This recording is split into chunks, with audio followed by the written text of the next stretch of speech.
maritime security. And today's discussion will focus on critical themes shaping the rule of law, maritime governance, environmental sustainability, and regional cooperation in the South China Sea. Ladies and gentlemen, without further ado, let us begin with panel 1.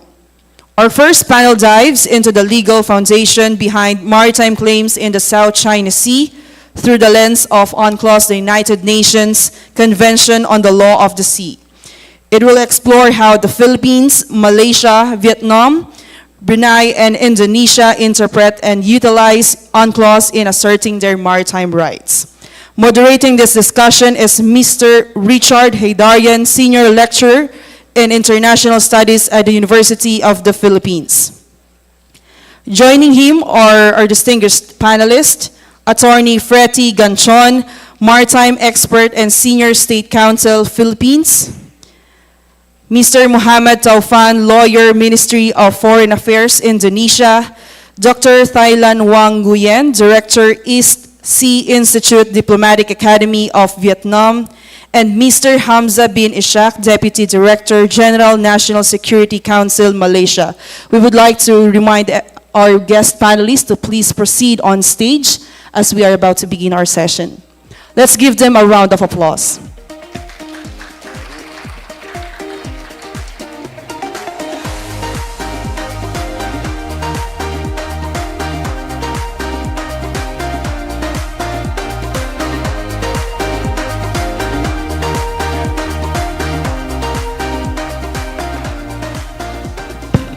All right, let's get the conversation going. Good morning, everyone. My apologies, I was not able to join you folks last night. I just flew in from Paris after a series of conversations in Europe with our friends in London, Paris, and other relevant capitals. Obviously, with President Emmanuel Macron heading to our part of the region, ASEAN relations with Europe and the rest of the world has become much more important. And one of the issues that kept on popping up in my conversations with our friends and counterparts in Europe and other major capitals is this issue of a rules-based international order, right?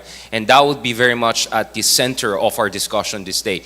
Let's not forget there are going to be a couple of other panel discussions later this day, so I'm not, as much as possible, we don't want to bleed too much into the other panels where there will be much more specific discussions on various regimes of cooperation and dealing with different kinds of challenges and what are the different kind of opportunities for cooperation. So here this is more like almost an ontological discussion on what is a rules-based international order, what kind of rules-based international order we want in this part of the world, and more importantly and specifically for our discussion today, what is the relevance of that for the South China Sea disputes, right? What do you want to see there? So what we're going to do is I'm going to first of all be very clear about my time. So for the first 30 minutes before we open it up to the questions and answer and hopefully the more sizzling part of this discussion, I would want each of our speaker to perhaps give an opening around just 1 minute or two. What is their understanding of a rules-based international order? Is that vague enough? Is it too aspirational? Should we use, in fact, the term as suggested yesterday, I was told, to talk about an UNCLOS-based international order if we are talking about, for instance, the South China Sea disputes? So may I start with you, Attorney? Thank you, Mr. Chair, Final Chair. Just call me Richard, yeah, please. Richard, yes. Thank you, Richard, and good morning to you and good morning to everyone here in attendance in Conrad, as well as to my co-panelists and to those who are listening to us online. So your question is with respect to our understanding of what is this rules-based international order. So by the very term itself, it says it's an order that is based on rules. So the next question there is, what are the rules? The rules, of course, include the United Nations Convention on the Law of the Sea, but there can be other rules in the general international law, like customary international law, general principles of law, jurisprudence, etc. It's just that with respect to the South China Sea, the primary source of international law that governs the South China Sea is the United Nations Convention on the Law of the Sea, which is considered as the constitution for the oceans. That's why I heard you said, somebody said it should be an UNCLOS-based international order, right? Because the UNCLOS would prevail over other sources of international law, like customary international law and general principles of law. Now, a rules-based international order is very important because if states don't follow the rules, then what would happen to the international community, to the international society? You will have might over what is right. Who is powerful would prevail because there's no rules that would govern everybody. So that's my understanding of a rules-based international order. Thank you very much for that, Attorney. I mean, obviously, when it comes to ASEAN, diversity is one thing, and when it comes to understanding of international law, it's probably 50 shades of understanding of international law, including what is UNCLOS. Maybe from the perspective of Indonesia, because Indonesia was one of the pillars of the establishment of the modern maritime international law, and a lot of your legal luminaries, including one of them who recently passed away, played a very important role in the development of that. Philippines and Indonesia, we worked a lot together back in the 60s and 70s to come up with that common understanding. What is the Indonesian understanding for a rules-based international order? Thank you very much, Richard. So, very good morning, colleagues, ladies and gentlemen. So, if I may respond to that question, I believe this is something that I already also touched base last night, where I personally perceive that the rule-based order is something that not really legalistic. So we often use this on the political document, for instance, or on the political forum. So we believe that the rule-based order is something that not clear enough in the context of international law. So I offer a different approach where, Indonesia prefer to use, for instance, the international law and UNCLOS, since we already have a long negotiation, for instance, in the United Nations. So we use this term. And if we also take another angle where how this term used, for instance, there are two points. The first one, this term often used by, for instance, the United States, where we know that the United States is not party to UNCLOS. It's something that not, we can see from different perspective, but perhaps we know what the motive, why use this term. And the second one is, we also aware that this term already used in different ASEAN papers or documents. So we aware that is something that we use, our neighbor and other states use it, but nationally or we really prefer something that much clearer, the international and UNCLOS itself. Thank you.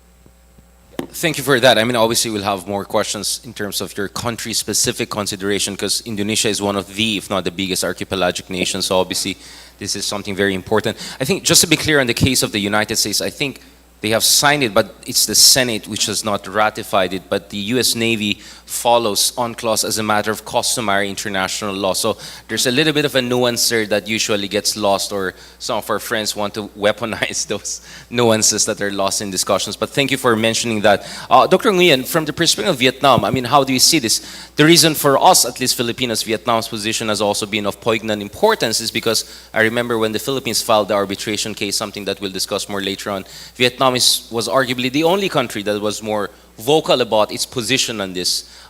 We can discuss the merits of that position, but what is Vietnam's understanding of a rules-based international order? And is it a kind of a static understanding, or is it a kind of like your bamboo diplomacy, also evolving depending on changing dynamics in the international system? Thank you very much, Mr. Chair. First of all, I would like to thanks to the organizer to having me here in the panel one. And I would like to share first on the term of rules-based order. I think this one kind of very fashionable terms when we use the rules-based order, because when we talk about the rules-based order, we can think about what order and whose order and what's rule, who rules. And in fact, I think that in now is the different use and different understanding on rules-based order. For example, the UK prefer to use the rules-based system, or in the ASEAN, I think in the different statement and document, we prefer to use rules-based architecture.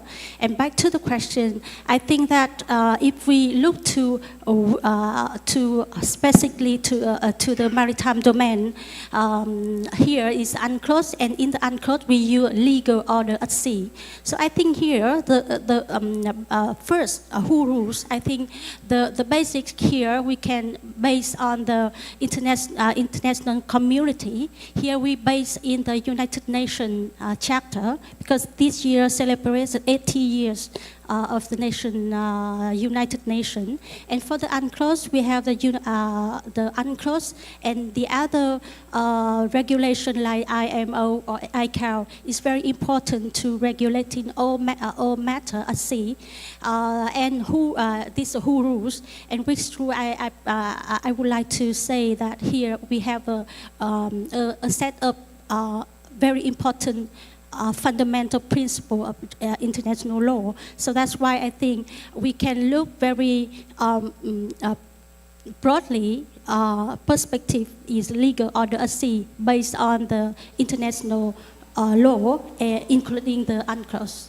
So this is my think about the rules-based order. Thank you. Yeah, I mean, the emphasis on whose rules is something I think we can build on later on, because there are some parties who question whether this is truly inclusive and representative enough as far as the existing international order is concerned. But I think for us here in ASEAN, a lot of our countries were among the key players in the formation of the UNCLOS, the multiple rounds of negotiation that will go on later on. But for also perspective from Malaysia, obviously the ASEAN chair, you guys are the important guys this year. Mr. Hamza, may I understand, what is Malaysia's understanding of rules-based international order? I mean, you have a prime minister who's very vocal on a huge range of issues and very articulate, and I mean it with no sense of irony at all, I think. But nevertheless, people ask, where does really Malaysia stand on the notion of a rules-based international order, especially because Prime Minister Anwar has also expressed his criticism of what he feels are gaps, double standards. He has looked at certain conflicts that he felt perhaps the rules-based international order has not been fully implemented. What is the Malaysian perspective on this? Well, first of all, thank you for your kind observations and also comments on how we are views on the rule of law. In terms of maritime, of course, I think Malaysia as a state party to the UNCLOS in 1996, we obliged with all the provisions under the UNCLOS, as the UNCLOS is the main legal frameworks in how governing the rights, jurisdictions, and also responsibility. It's not only the state parties, but also to the non-state parties, the coastal state, the users.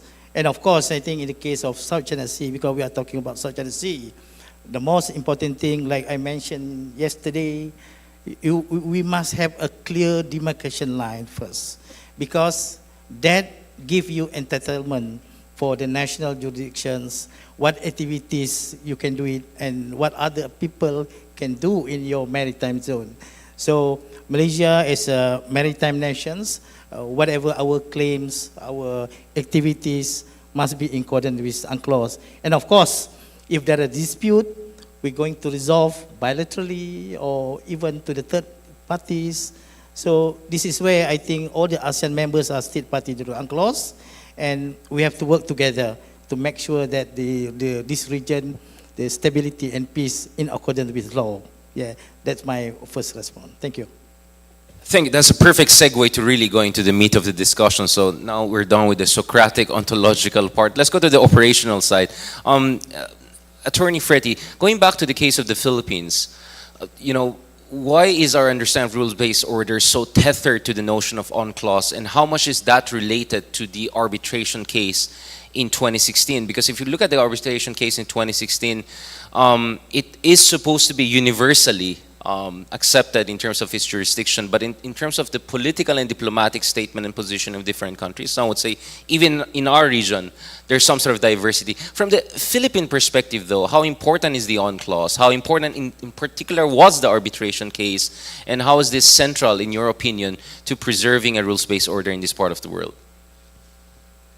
So with respect to UNCLOS and the South China Sea arbitration, your question is about how important was the arbitration to us. Very important. How important is UNCLOS to us? Very important. And in relation to what we just discussed about the rules-based international order, UNCLOS is important because both Philippines and China are parties to the United Nations Convention on the Law of the Sea. In fact, both of them were active in the almost 10-year negotiation that led to the conclusion of the United Nations Convention on the Law of the Sea.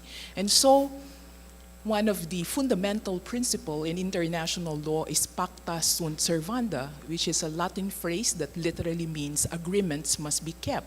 If you are a party to an international convention, there is an expectation that you would comply with your obligations under that convention because you are a state party to that convention. So to the Philippines, and by the way, sometimes I would speak as a maritime expert, sometimes I would speak on behalf of the Philippines, so just qualify. But for the Philippines, it views that China has violated gravely its obligations under the United Nations Convention on the Law of the Sea, which led to the filing of the South China Sea arbitration of the case last January 22, 2013.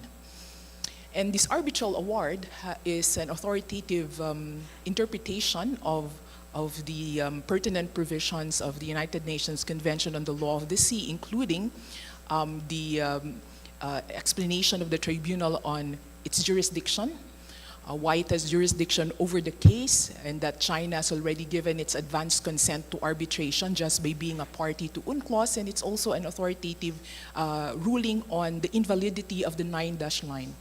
That this 9-dash line that is based on historic rights cannot prevail over the sovereign rights of coastal states in their exclusive economic zone and continental shelf. As you know, this 9-dash line encroaches on almost 90% of the exclusive economic zone and continental shelf of the Philippines on the western side of the Philippine archipelago, which we call the West Philippine Sea.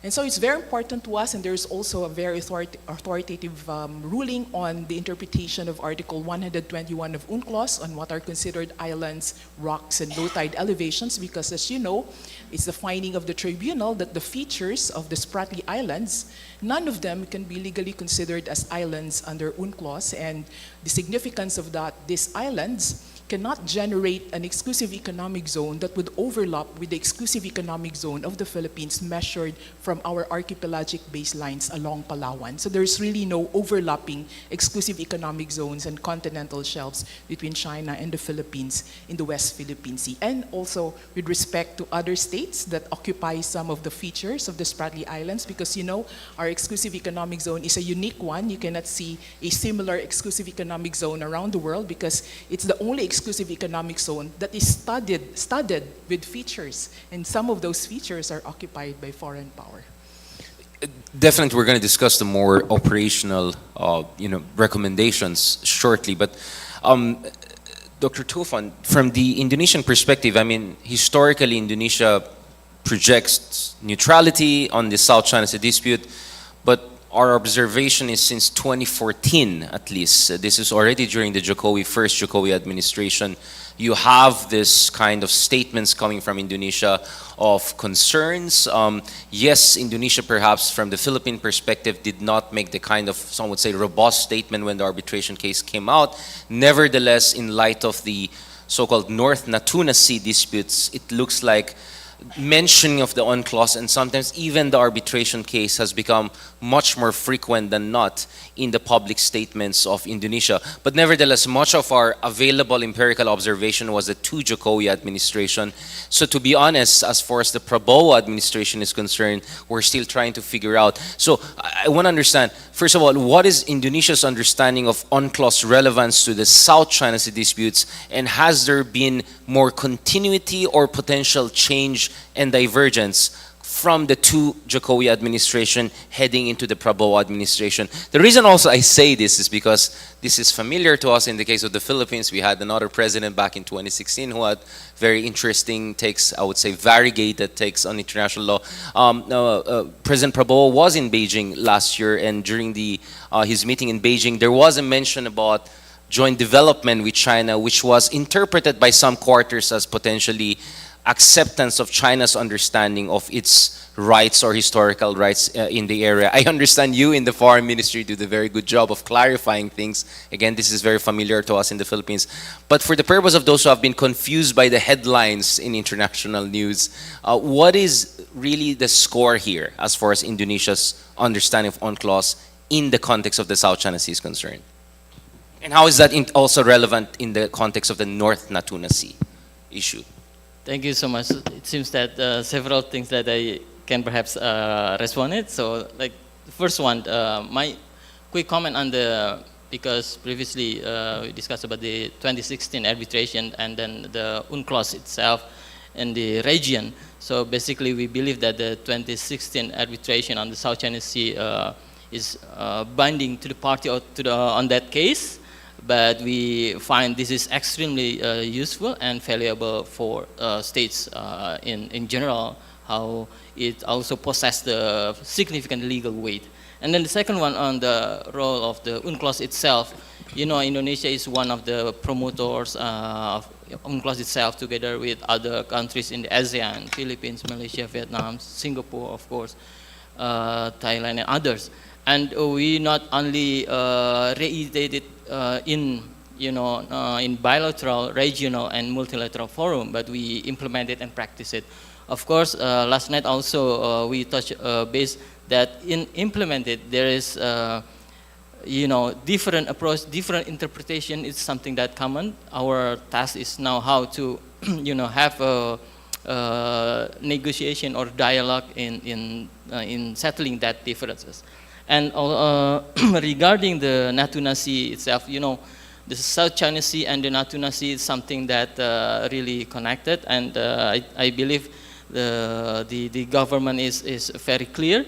We cannot see the Indonesia's gesture or behavior only through a specific time or period of time. We believe how we respond, how we make a statement, and then through the practice too, is something that interconnected and reflect the Indonesia's views and policy on UNCLOS. Again, for instance, on the maritime delimitation with Malaysia, Vietnam, Philippines, we conducted based on UNCLOS. We implement the Article 74, Article 15, and Article 83 regarding the delimitation. This is something that crystal clear. And regarding the policy itself, we believe our office already made a clear statement that that's the agreement in the very high level, and we already explained that it's something that will not depart from the rules and law. For instance, Indonesia have the law on the continental shelf agreement with Malaysia and then with Vietnam. And this is something that in the implementation in the future will not again depart from our law and regulations. That's only the instance. Again, our law enforcement agencies assets, for instance, on the ground still consistent, following up or refer to what we have in terms of the law. For instance, again on the Natuna Sea region and other relevant law. I think that's my comment. Yeah, sorry, I threw a lot of questions in one. I mean, I'm just being very maximalist on this. But just to be clear, is the entwinement, if I can put it, of the North Natuna Sea and the South, because technically it's not part of the South China Sea, right? That's why you were neutral. Is this because of the lack of precision in China's definition of its 9-dash line? Is that one of the cause of trouble? Okay, perhaps I am more responding through the legal and technical lens, where we believe that we already have the national map in Indonesia, and there is South China Sea region, and we have Natuna Sea region. But in international level, we also aware that there is, for instance, according to the International Hydrographic Office, there is a South China Sea region where in the wider or broader scope. And for instance, our agreement with Vietnam and with Malaysia is regarding the South China Sea, because this sea or region is so close. We find it very interlinked or interconnected. But if you see from the political spectrum, well, also it depends on how our state see this. For instance, the naming of the area or region. But lastly, I also wish to raise that this is something, in my point of view, we see more on the legal and then the tactical point of view. Again, to be more specific, because for instance, China has raised the issue of traditional fishing rights, right, which seems to be an expression of its 9-dash line, and it quite goes into your Natuna Sea waters. What is Indonesia's position in that? Do you flatly reject that notion of traditional fishing rights? And is that based on your understanding of 2016 UNCLOS in general, or your own relevant national legislation and laws? Thank you, Richard. So I think this on this issue, it's very clear. Indonesia always reject on the 9-dash line claim. What we refer is UNCLOS and international law. We already stated very clear to the Secretary General of the United Nations in 2010 and 2020, where we find there is no legal basis for the claim, including the traditional fishing right. I think if you mention about the traditional fishing right, it is also something that in the legal term very interesting. We only recognize, for instance, in specific criteria, for instance, in the Article 51 of the UNCLOS or other, or based on the ICJ judgment, for instance. But again, our position is crystal clear. Everybody can see what we, emphasize through our note verbal back in 2020, where interestingly also, when we mention about 2016 arbitration, we find the judgment or the decision is in line or similar with what Indonesia assessed. For instance, Freddy mentioned about the status of the features, maritime feature in the Spratly Island. Right. We found there is no features is capable of meet the Article 1-to-1 criteria, for instance. That's the example. Thank you so much. Thank you. I didn't want to push you too much on that, but that was very, very important, because technically you're not part of the South China Sea disputes, supposedly, right? And yet, right, we have all of this, corollary issues. Yeah. I'm sorry, very quickly that, yes, we are not a claimant to the maritime features dispute in the South China Sea. There's Spratly, Paracel, right. But in terms of maritime zone, we have boundary with Malaysia and with Vietnam and that area. Thank you. Exactly. Dr. Ngoyen, actually, for the next two speakers, this is important because as someone who has covered the South China Sea issue for more than a decade, almost on a daily basis, there were multiple occasions that Vietnam signaled that they may also leverage relevant instruments of international law, which some would interpret as Vietnam's openness to take inspiration from the Philippines 2016. May I understand, to the degree that you can share with us, what is the state of debate, or is there a working position in Vietnam on this issue? Or do you think that the 2016 arbitration case in itself was sufficient enough to clarify the validity or the extent of your claims in the area? In short, how is both UNCLOS, but more specifically the 2016 arbitral tribunal, relevant to Vietnam's position and your ability to protect your sovereign rights in the South China Sea? Thank you your questions. First of all, I would like to share that from Vietnam perspective, the UNCLOS is very important because as the other coastal state in the South China Sea, the UNCLOS is the legal basis for the coastal state to generate maritime zone in accordance with the international law. For example, Vietnam has the Vietnam Law of the Sea in 2012, and this law is very comprehensive legal framework. And based on that, we have the internal waters, terraces of 12 nautical miles, continental zone of 24 nautical miles, EEZ of 200 nautical miles, and continental south as well. And we based on the UNCLOS for generate maritime zone. And the second, I would like to highlight that the UNCLOS is regulate only the matter and activity at sea, and is not related to the question of sovereignty. The question of sovereignty, because Mr. Taufan mentioned on the dispute on the Paracel or Spratly, is the questions on the sovereignties. And to resolve the dispute related to the sovereignty dispute, is the, we can use the other mechanism. Like, for example, yesterday I learned from the Indonesia speaker, he mentions on the case between the Malaysia and Indonesia. They submitted the case to the ICJ. It's a very typical example for the coastal state in the region. And so these are my first sharing on the importance of the UNCLOS. And the UNCLOS is also give the provisions to use the different procedure to settling peacefully the maritime dispute. For example, you mentioned on the arbitration in the South China Sea case.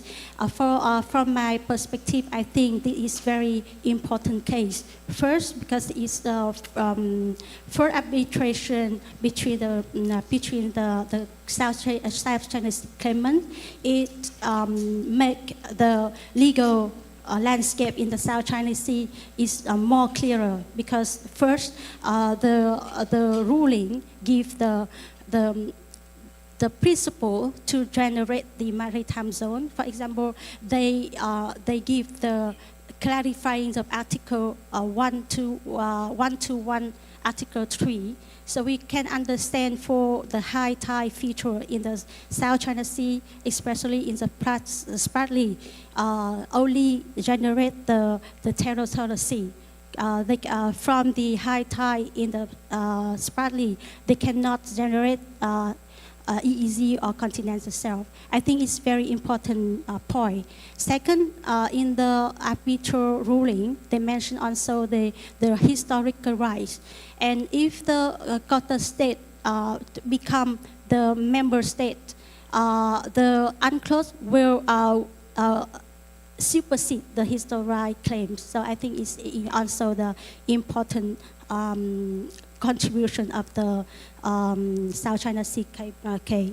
And the last one I would like to share that in the South China Sea case, they mention also some explanation and conclusion regarding to the conduct of the parties, how to, for example, for law enforcement activities or for maritime environmental protection. This is a very important contribution from the arbitral in the South China Sea case.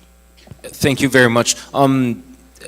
Going to Malaysia, again, I'm not doing this because you're the ASEAN chair and that I love Malaysia, but to be honest, sometimes like looking at Malaysia, like, you know, obviously Malaysia has a very good relationship with China. That's very obvious to all of us, whether it's Prime Minister Anwar, whether it's Prime Minister Mahathir.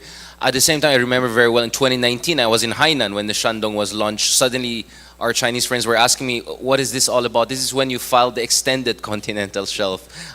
And then the next thing you know, you have this three-way, you know, tussle with with Vietnam and China over the disputed, you know, this is the Petronas oil rig, West Capella.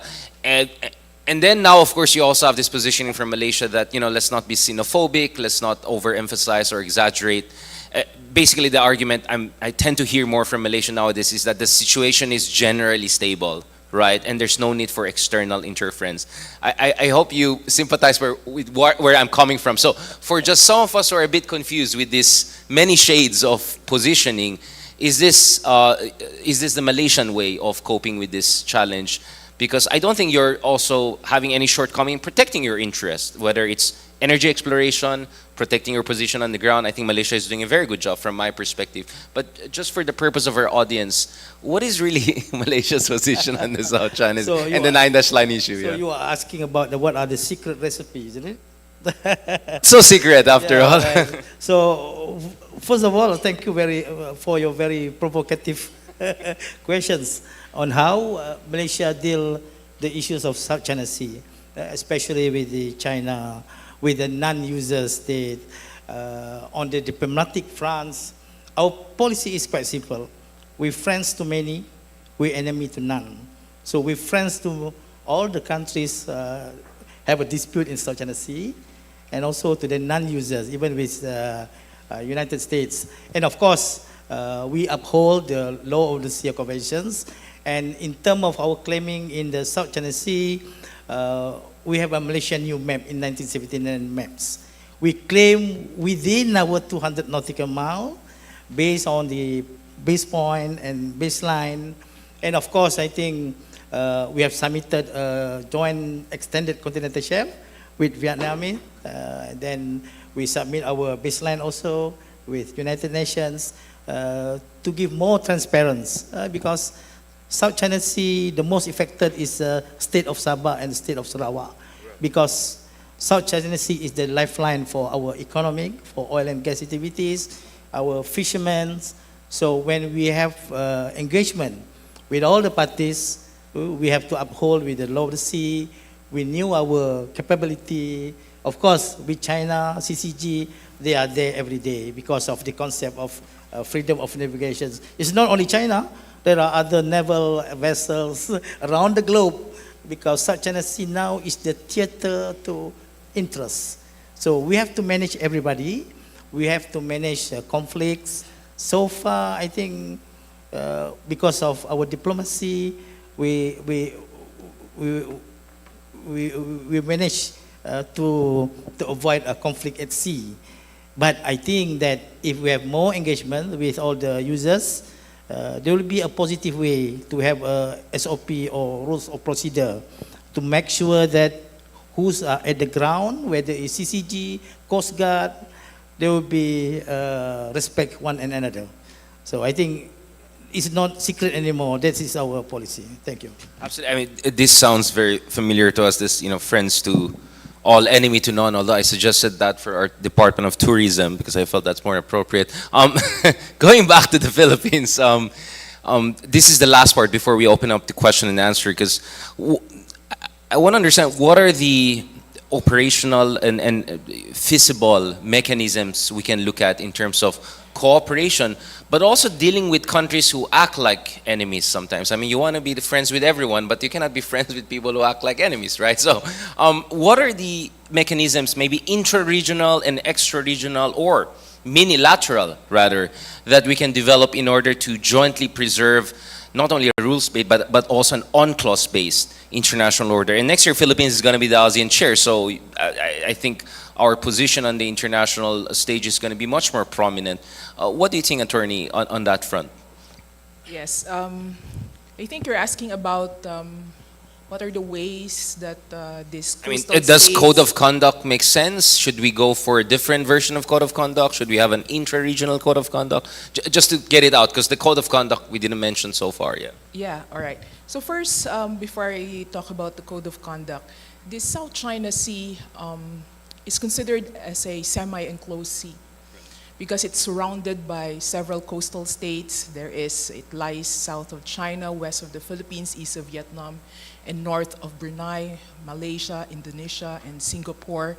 And so under UNCLOS, if a body of water is considered as a semi-enclosed sea under Article 123 of UNCLOS, then these states bordering the semi-enclosed sea are encouraged to cooperate with one another in the conservation and management of the natural resources of the semi-enclosed sea, in the taking of measures for the protection and preservation of the marine environment of this semi-enclosed sea, and in the conduct of marine scientific research. So there's really some areas for cooperation with respect to the South China Sea. It's just that these areas of cooperation, because of the current situation there can only really apply to the area that is considered as the high seas in the South China Sea, in the middle, because for the Philippines, there is high seas in the middle of the South China Sea, because when all of these coastal states surrounding the South China Sea project their 200 nautical mile exclusive economic zone,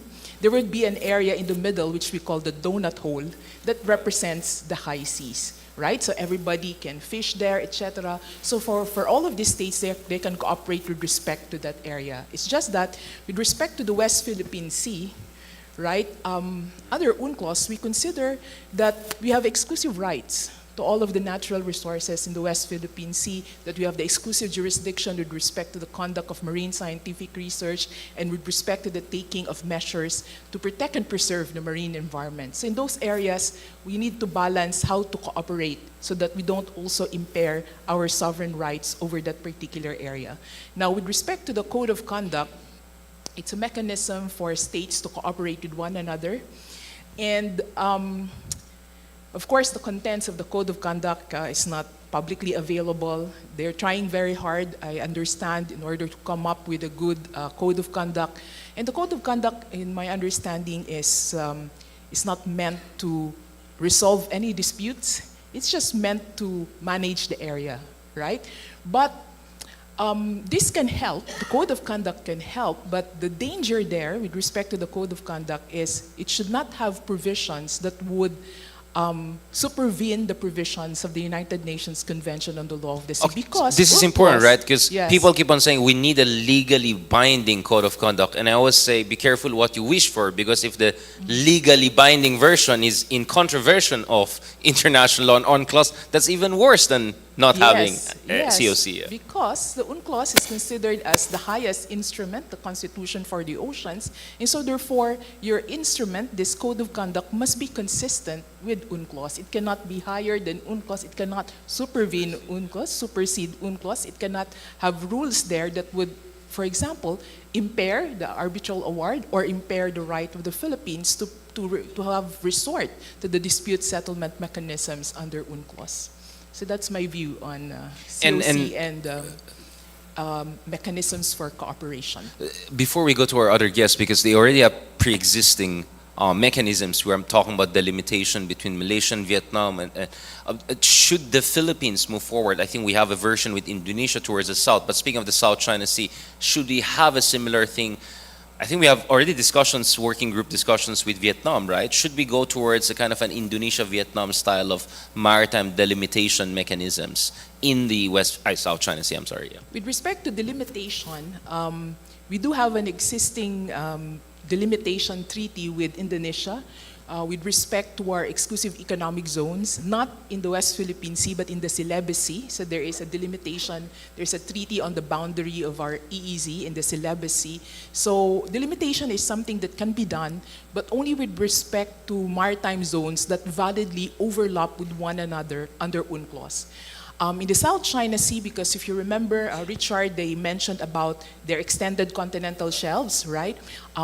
Vietnam submitted its submission to the UN Commission on the Limits of the Continental Shelf in 2009 on its extended continental shelf, and Vietnam jointly with Malaysia also filed their submission to the CLCS on their extended continental shelf. And last year, the Philippines filed, last June of 2024, the Philippines submitted or filed its extended continental shelf claim with the UNCLCS also. So if you take a look at this extended continental shelves, in that donut hole that I'm talking about, there's actually a valid overlap between the extended continental shelves of Malaysia, Vietnam, and the Philippines. So what do you do? This is a valid overlap.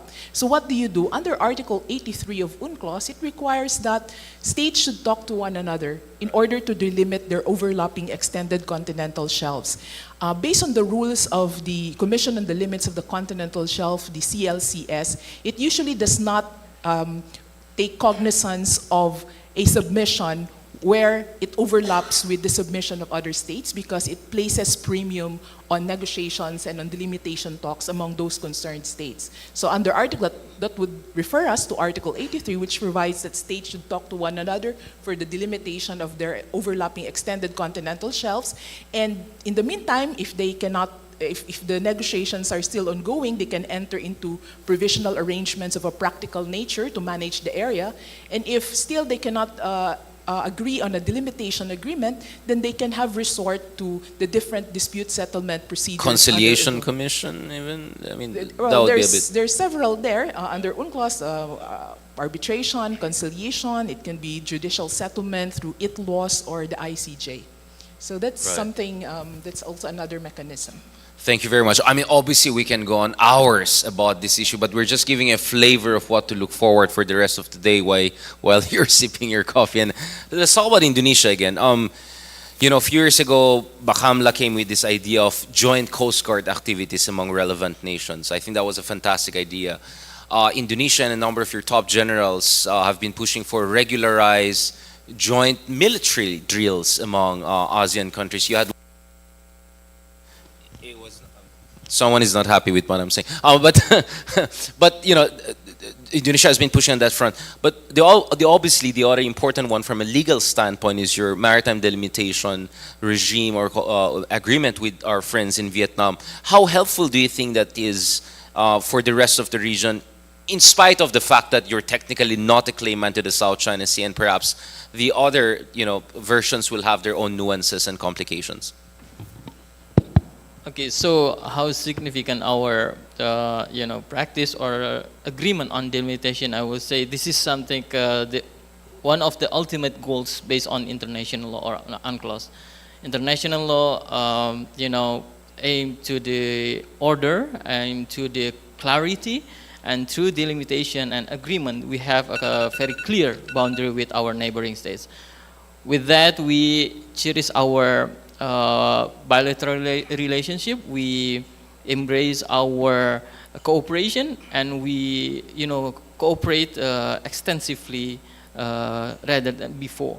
So I think that's very clear with Malaysia, with Philippines, for instance. Before, we don't have any specific cooperation on the area of fisheries. That's something that after the delimitation we have very clear, especially on the ground.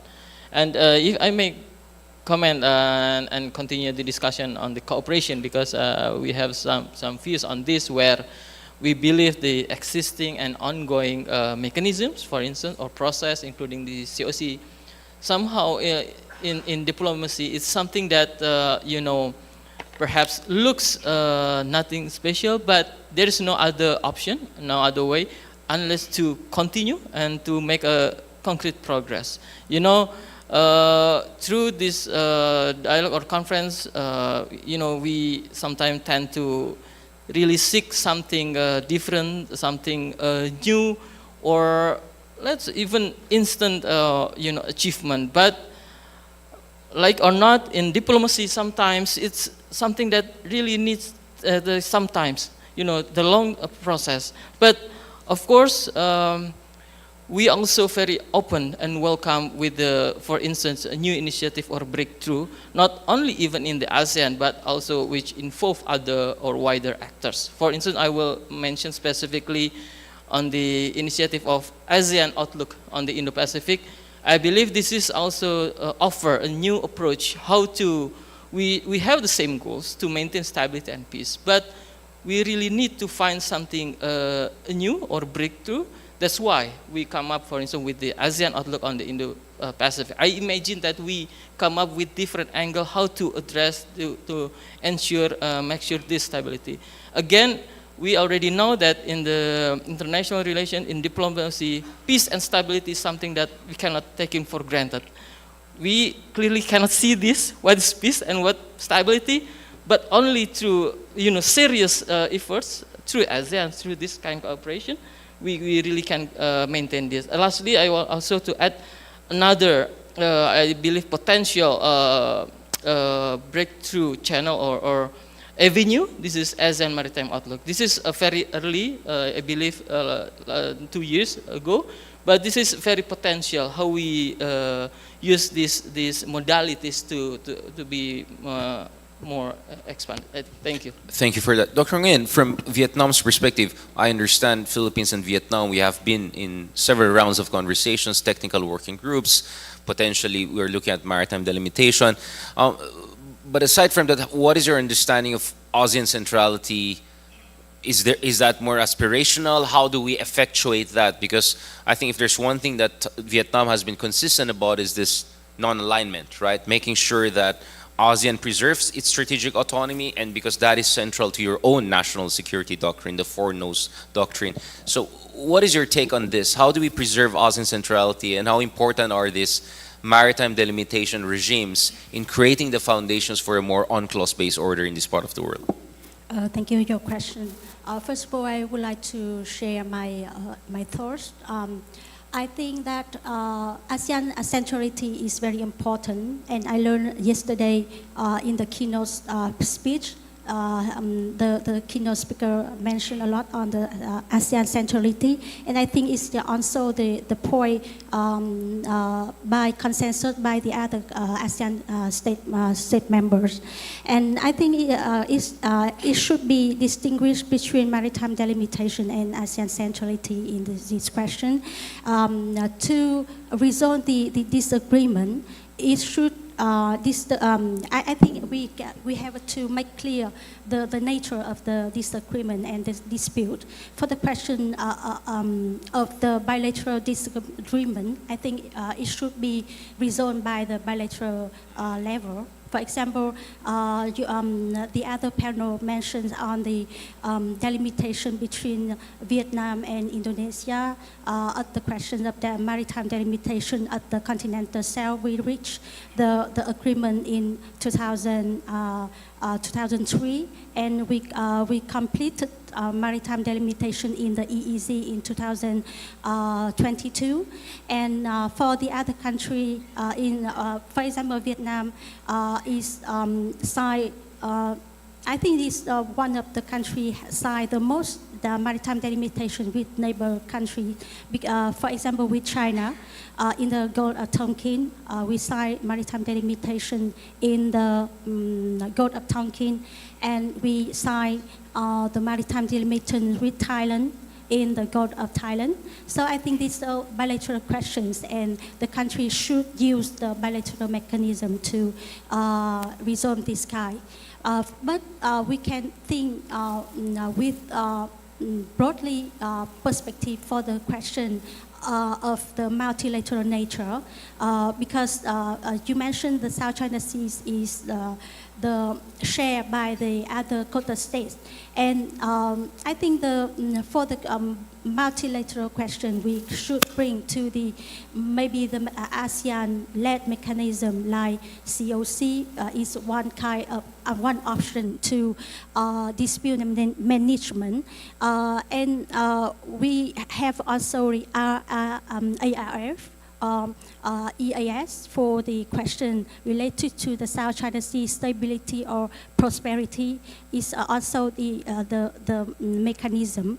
And I would like to ask here, because the colleague from the Philippines, she say that in the South China Sea it will have an area should be considered as a high sea, and one of the window of opportunity for the ASEAN country think in the future is a BBNJ, because today we talk about we focus on UNCLOS, but UNCLOS is the umbrella. And with UNCLOS, we have three implementing agreements. Two agreements enter into force is the agreement related to the implementing the Part 11 and the UN Fish Stock Agreement. And the new is the BBNJ Treaty, and it is waiting for the entry in 34 if the international reach 60 ratification. So in case the BBNJ will enter reforce, I think it will be the window of opportunity for the ASEAN country to cooperate, because in the BBNJ there are a lot of provisions for the developed country for the environmental impact assessment or the capacity building, transfer of technology. So I think it's a very promising opportunity of cooperation. Yeah, thank you for that. I can see already names they're popping up already with many questions coming in. Last but not the least, Malaysia, again, as the ASEAN chair, what are we hoping to achieve this year as far as the ASEAN chairmanship is concerned in terms of concrete efforts? Are we expecting some breakthrough on the code of conduct or breakthrough by ASEAN standards of breakthrough of code of conduct? What are we looking at within this year? It's very high expectations from others, ASEAN member states. Of course, as a chair of ASEAN meeting this year, I think we're going to continue our efforts to make sure that this region peace and stability. And of course, maritime security, South China Sea will remain the most interest, not only ASEAN member state, but also our ASEAN partners. And of course, I think there are many ways to solve the problem, but it's not today. It can take time. And related to COC, of course, Malaysia as the country coordinator for ASEAN China from 2024 until July 2027, we try our level best with the support of the ASEAN member state to conclude the COC. And of course, I think the most basic principle in whatever maritime security issues is you must have a clear demarcation line. Because with the line, so everybody understand where you are, what you have to do. And this is where I think in the South China Sea, there is still unresolved EEZ and continental shelf. I'm not a legal practitioner, I'm more on at the ground. And this is where I think Malaysia, Vietnam, Philippines, we have to resolve our EEZ and continental shelf line. Then after that, we can discuss on the donut theory. Because the donut theory introduced by the Ambassador Hashim Jalal from Indonesia.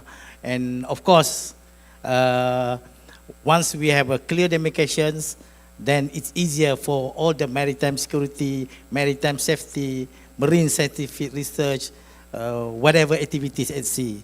So this is where I think we have to put a timeline. I would like to propose that within 5 years, we can conclude all the maritime boundaries in South China Sea, or can be less than that, with cooperation and negotiations. Thank you. Thank you for that, and of course, our hearts with the family of the Jalal family, our good friends, Dino, among others there.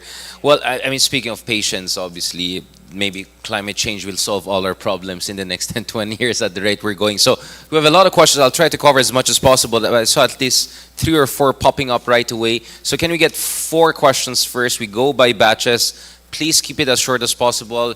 You're more than welcome to have your tussle on the sidelines or in other panels when we're going to have more specific discussions. So first I'll go with Mr. Sulaiman, and then with Ma'am Vitog, and then I think I see Yaqub there, Rahman, and then Mr. Tariela. Let's go here, and then I'll go there at the back. There are also a couple of people I can see there. Mr. Sulaiman, can we go first?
Yeah, I think President Duterte from the ICC detention can share his views on this. Because to be honest, I think sometimes he spoke for himself rather than the rest of the country. I can attest. Marites Vitog, as someone who wrote a whole book on the UNCLOS and arbitration case, do you have a violent reaction to that violent reaction to our panel discussion?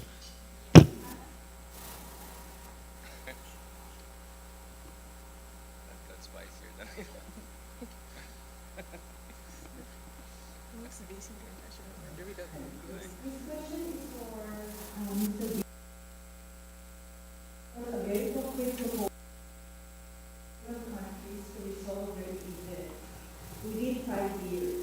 So has this been brought to, how do you go about working on this? Is it bilateral? Do you bring it to ASEAN, or do you go to each country, like Philippines, Vietnam, I think, are willing to do this? Philippines, Malaysia is a sensitive issue, which is for another forum. And Philippines, Brunei, I think have already had a maritime cooperation agreement, but how do you really operationalize this? Because this is one concrete proposal that we can work on. Thank you. Thank you. Mr. Yacob, and I'll have Commodore Tariela, and the next round we'll have Professor De Castro and some folks at the back. Yes, Yacob. So my question is related to Malaysian border in China. So I understand from Malaysian officers that work with AFX that Malaysia and China have come to an informal unwritten agreement to manage the overlapping trade, and it has worked for now. So my question to the panel, is that UNCLOS, do you think informal unwritten mechanism to manage overlapping trades in the South China Sea with China works? Thank you. Thank you. And Commodore Tariela, just to wrap up this round of questions. I have a question for our Vietnamese and Indonesian panelists.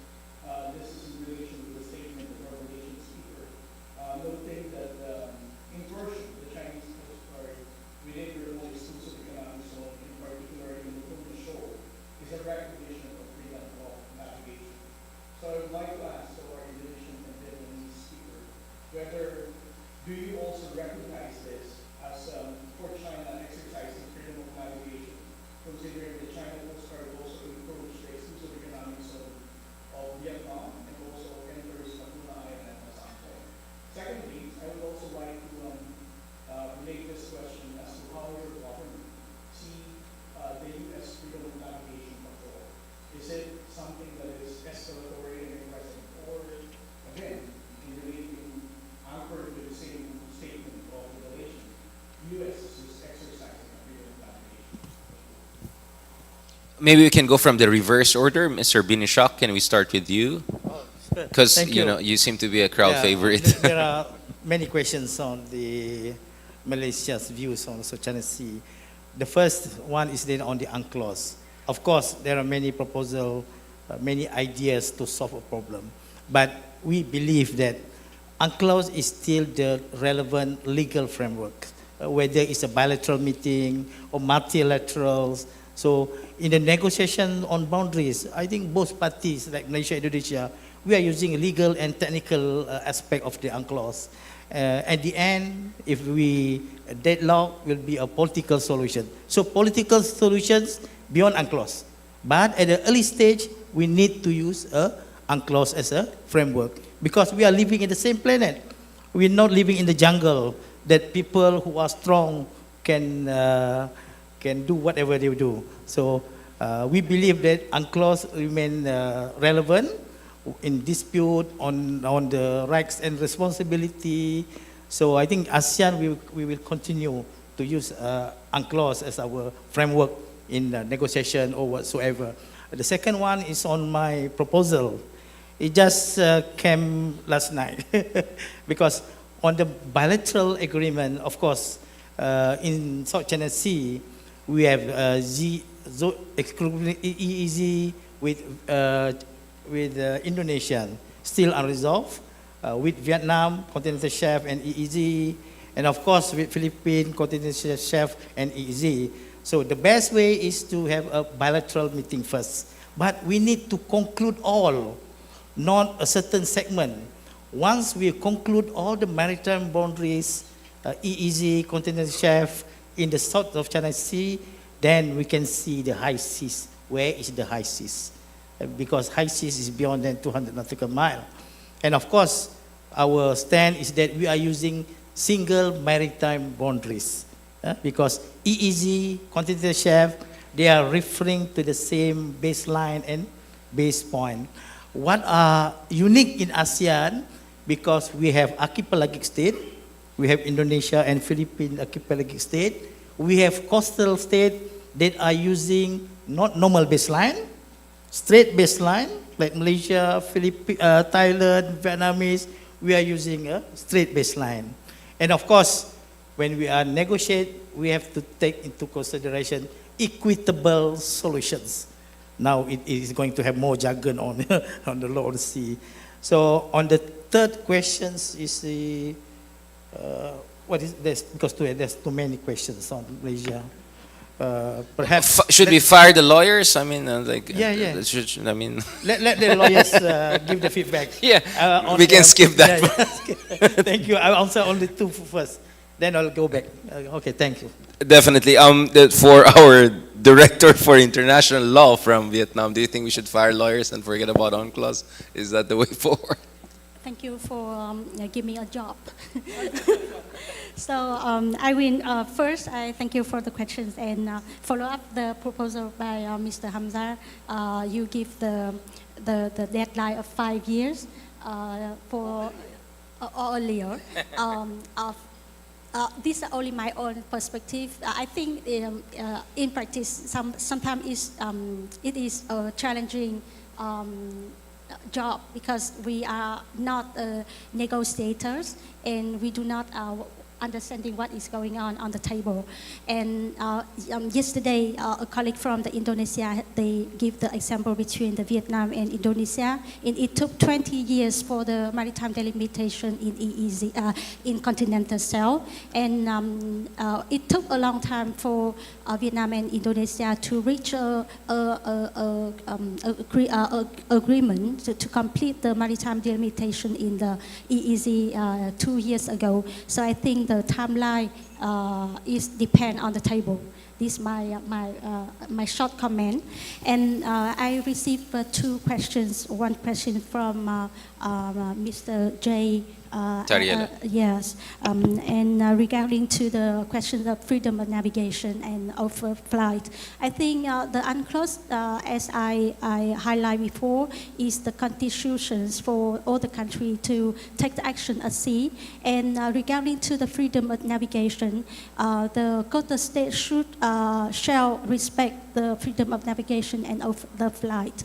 However, in case the other country under the name of the freedom of navigation do the action violating the sovereign right and jurisdiction of the coastal state, we will have a voice against this kind of the freedom of navigation with the activities against the sovereign right and jurisdiction of the countries. That is my understanding on the Vietnamese perspective on the freedom of navigation. And I think for the question from the audience regarding to the informal mechanism for the ASEAN countries and China to work on the South China Sea, I think now that there are different working group between between ASEAN and China. For example, regarding to the DOC implementation or COC negotiation, I think it is still the good mechanism to keep the dialogue between the ASEAN and the China. And for if you ask me what is the kind of suggestion for the informal mechanism, I think track 1.5 or track 2 is also a good option because we can understanding the different positions of the countries and narrow down the gaps between the understanding through dialogue via the track 2 or track 1.5 is also my suggestion. Yeah, thank you.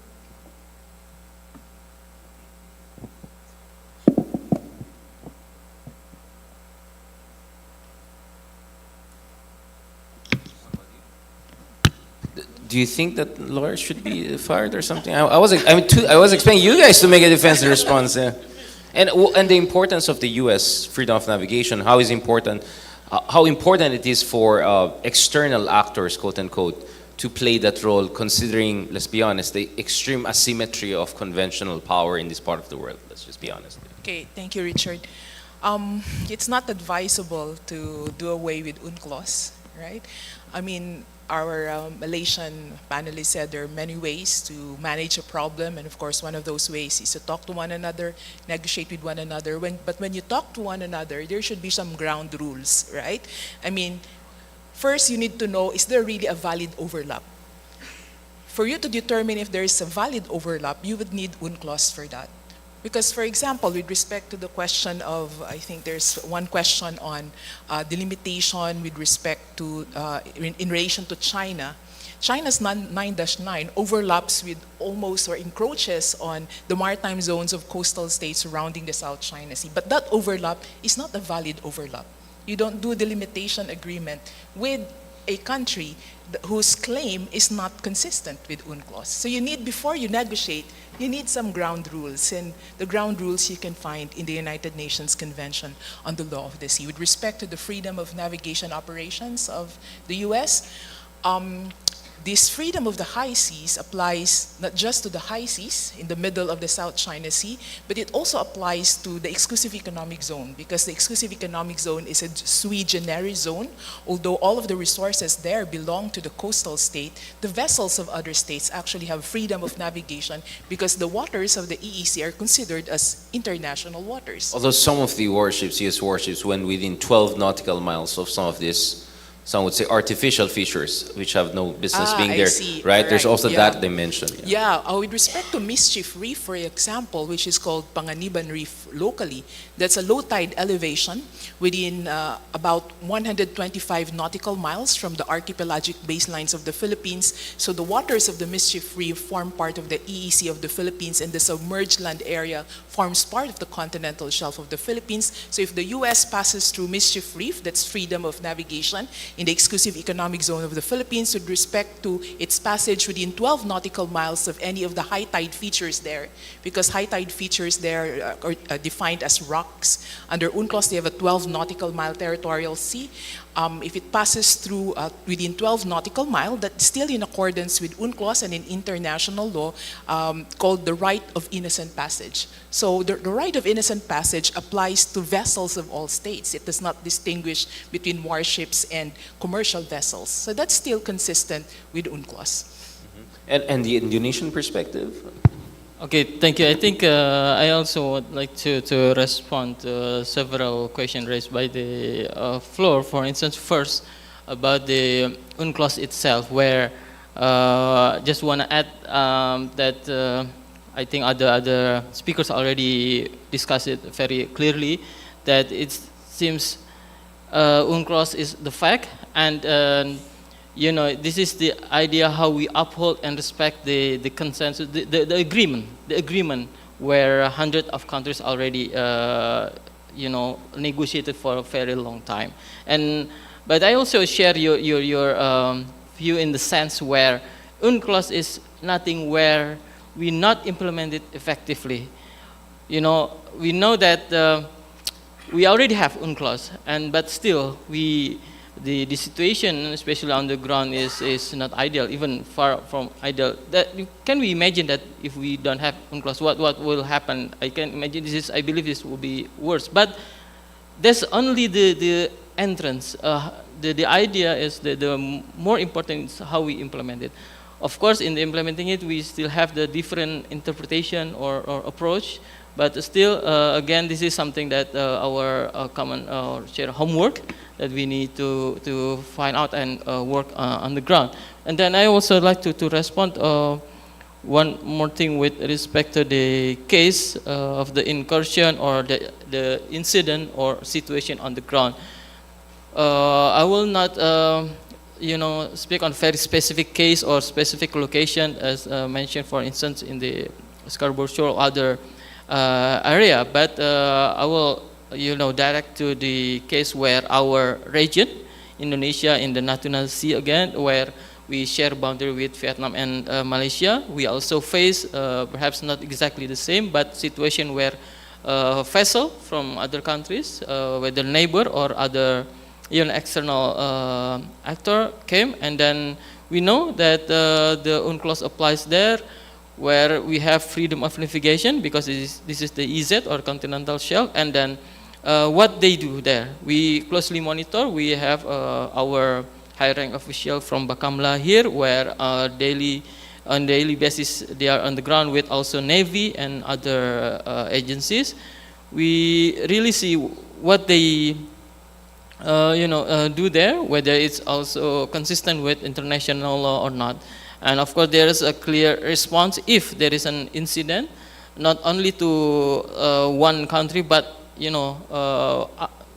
all countries. Of course, with the neighbor countries as Malaysia and Vietnam, we have a very spatial coordination, on the ground. And interestingly, we also face this situation not only in the maritime area, but also in the air. So basically, we have a clear stance on this based on international law. Thank you. Thank you. We have a few minutes for just before we wrap it up. One more round. I'll go first, Professor De Castro, and then Miss Lee, and is it Mr. Him? Sorry, I'm taking him. Okay, please, Professor De Castro. And Miss Yu, of course, Dr. Yu.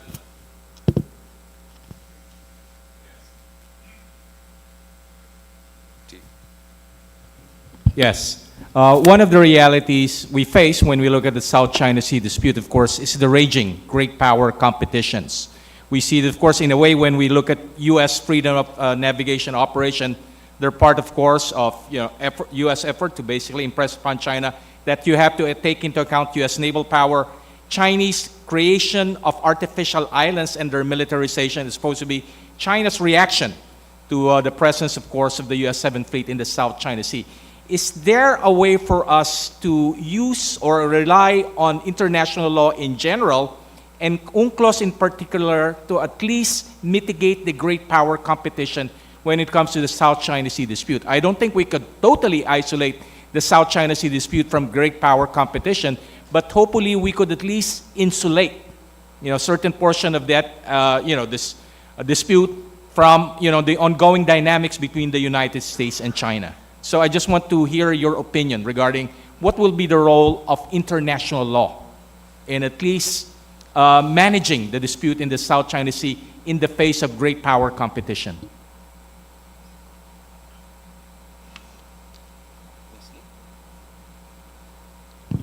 Thank you so much. So I have this question addressed to Mr. Bin Ishak. To be there, like in the sea for the freedom of navigation is different from to be there for exercising or exercising the freedom of navigation or the settlement. So what is your take on that, not as Malaysia as a claimant state, but as the ASEAN chairman? Thank you. Thank you. Sorry, we still have Mr. Him and then Thank you, Him Dasmay, Executive Director of the Cambodian Center for Regional Study. Thank you, the organizer, for kindly inviting me. I have two short questions, but before entering, I just want to say that international law, such as UNCLOS, is very important. It provides framework, international framework for states to settle dispute peacefully and to negotiate differences. Walking away from it would be a mistake for many ASEAN countries who generally are smaller states. So I have two questions to all panelists who want to venture. The first one is talking about the COC. Should the COC fail, or reach the conclusion but with not satisfaction to many ASEAN claimant states, or the ultimate COC would be unenforceable? What would be the next step for ASEAN claimant and ASEAN in general to do vis-a-vis the international law, UNCLOS? Other way that ASEAN can do. The second one, with regard to UNCLOS in general, so far the concept of historical right have not been defined properly. what your comment on this? Should ASEAN state work together to form, to push for international advisory opinion on codify or defining historical right, which is one of the basis that cause some legal problem in the context of South China Sea nowadays. Thank you. Thank you. So quite a continuity from the enforcement to the mitigation dimension of the UNCLOS. Last point, Dr. Yu. Thank you. I'm Tricia from the University of Nottingham, Malaysia. So my question actually sits quite well with this set of questions. First, I just wanted to say that I think we're discussing South China Sea, but it escapes nobody's attention that the escalation of what's happening here is simultaneous with the US-China trade war and what's happening in DC as well. So on the one hand, Southeast Asia is being forced or obliged to maintain closer ties to China while this trade war is taking place. While on the other hand, what we're also seeing is this increasing pressure for Southeast Asia as well to stand its ground on its maritime territory. So I had 2 points I think I wanted to make. So the first point was a question, what the end game would be for us as a region, and specifically the Philippines because of its more firm stance and position, were China not to budge from its 9-dash line position. So what is the end game here? And secondly, again, I am typically more involved in these sorts of dialogues on trade and not so much on the maritime, but really good to be here to learn. Could there not be an ASEAN-wide strategy if China were to require Southeast Asia during this time of the trade war to put South China Sea as a negotiating tool? So ASEAN actually takes the position of, if we want closer ties with trade, then South China Sea must be resolved within a certain time frame, because ultimately we're in the same geographical neighborhood. This may go beyond this particular panel, but I'm trying to think bigger picture. Thank you very much. Definitely, we have other panels that will specifically look at dispute resolution, ASEAN, centrality, among other things. So maybe those questions were very much relevant to the upcoming panels. But to the degree that we can say in maybe 30 seconds, each of you, if we can make a response to some of the issues raised, enforcement. Is UNCLOS even relevant when there are questions of enforcement, or at the very least, could it mitigate great power competition? Very short responses would be appreciated from each of our panelists. Yes, Mr. Chair, with respect to how the international system works, how states actually act on the international plane, international law is just one of those factors that govern their actions, right? For small states like the Philippines, international law is a refuge. It protects us. But for great powers, sometimes they do away with some of the rules. So I think for the great powers, they need to understand that for the international system to actually work, all of their actions should be based on good faith, that they should comply with their obligations in good faith, right? So that the international system can properly work. So just to respect their obligations in good faith. So keep the lawyers, definitely. From the Indonesian perspective. Thank you so much. I will try to be as concise as possible. First, about the great major power rivalry and UNCLOS. What I understand, since the negotiation of UNCLOS, the rivalry always become the environment and until now. And our task is more on the, of course, the provision of UNCLOS is not very specific, but our task is to translate it. For instance, as mentioned by Attorney Freddy about Article 123, and we already, I believe, we, for instance, have the workshop and then the regional South China Sea workshop, but we need more than that. And then the second one, my point is about the COC, because how significant, of course, we already mentioned that COC more on the conflict prevention or dispute management. And we also need the territorial issues to be resolved. And in this respect, on the delimitation, Indonesia highlights the importance of dual regime of dual line between EZ and continental shelf. Lastly, I believe participant from, I believe there is a question about the prevention management in UNCLOS. I believe the Article 15, for instance, and other provision on maritime delimitation is one of the forms to prevent the dispute or conflict itself through negotiation. Thank you. I have only 30 seconds to answer the last round of questions. Regarding to the question by Professor De Castro, from the legal expert perspective, I do agree with my colleague from the Philippines.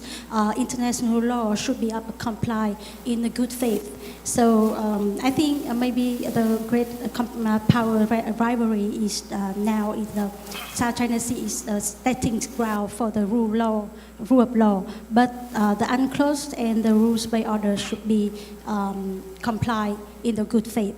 These are the questions for Professor De Castro. Regarding the questions of the COC, I think from the audience, I think yes, maybe COC negotiation is a lot of obstacle of the regarding to the substance of and the component there, a lot of the disagreement.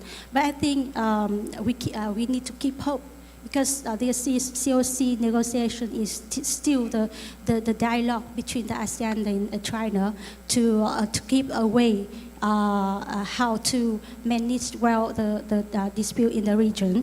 And the second question, I think, because I hear not well, but you mentioned on the advisory opinion. And I think is yes, the advisory opinion is one of functions by the ICJ or the UNCLOS, and advisory opinion is not legally binding as the judgment or the arbitral ruling, but it still have to play the important role to explain, clarify the law and contributing to the development of the law of the sea. For example, for the advisory opinion by the UNCLOS last May in 2024, this is very important and landmark advisory opinion to give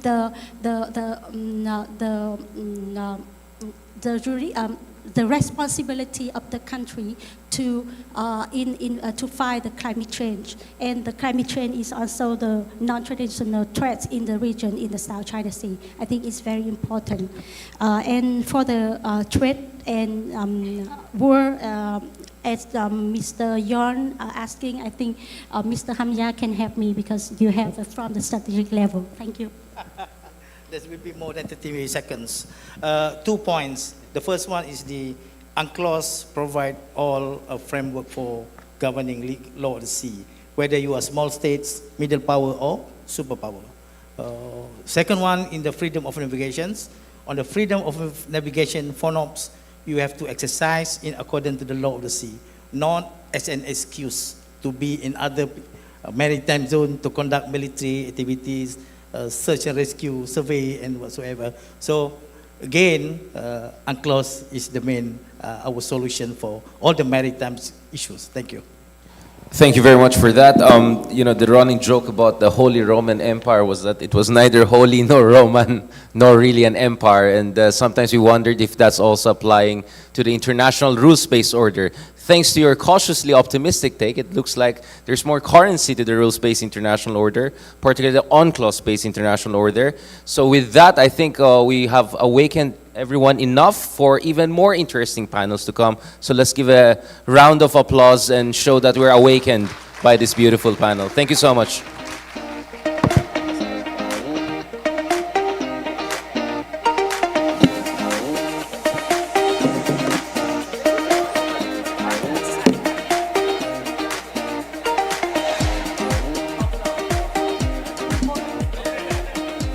Thank you. Once again, a warm round of applause to our panelists. Also, we will be having a photo opportunity.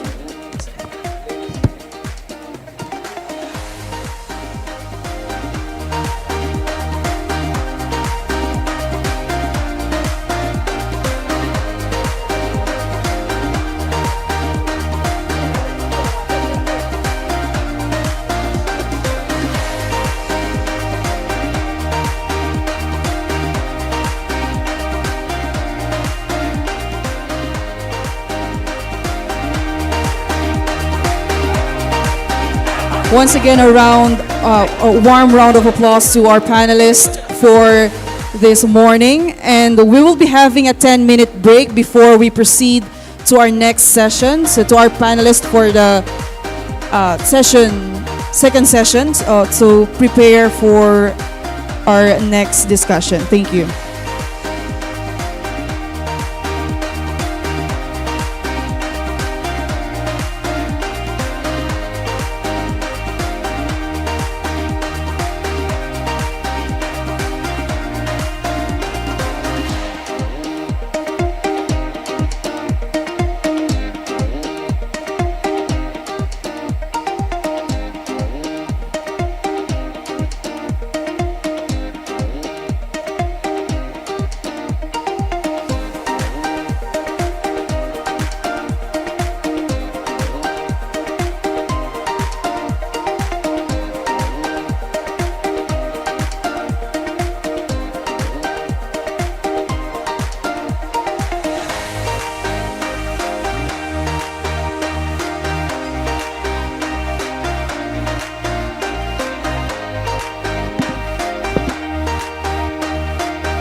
Good morning. Good morning, sirs and ma'ams, ladies and gentlemen, once again.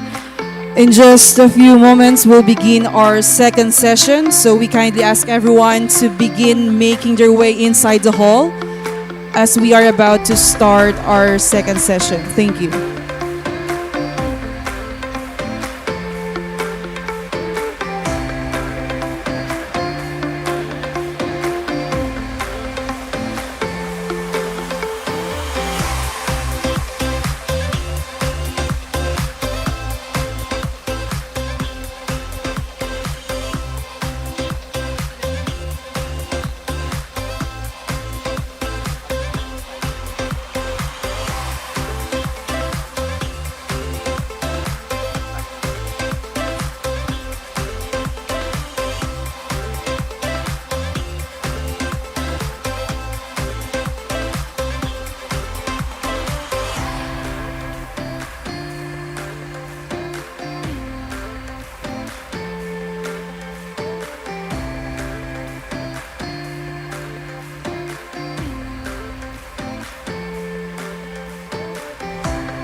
Once again, sirs and ma'ams, you may now proceed to your respective seats and begin to settle down as we are about to start our second session shortly. Thank you.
Once again, reminding everyone to please proceed to your respective seats as we are about to start our second session.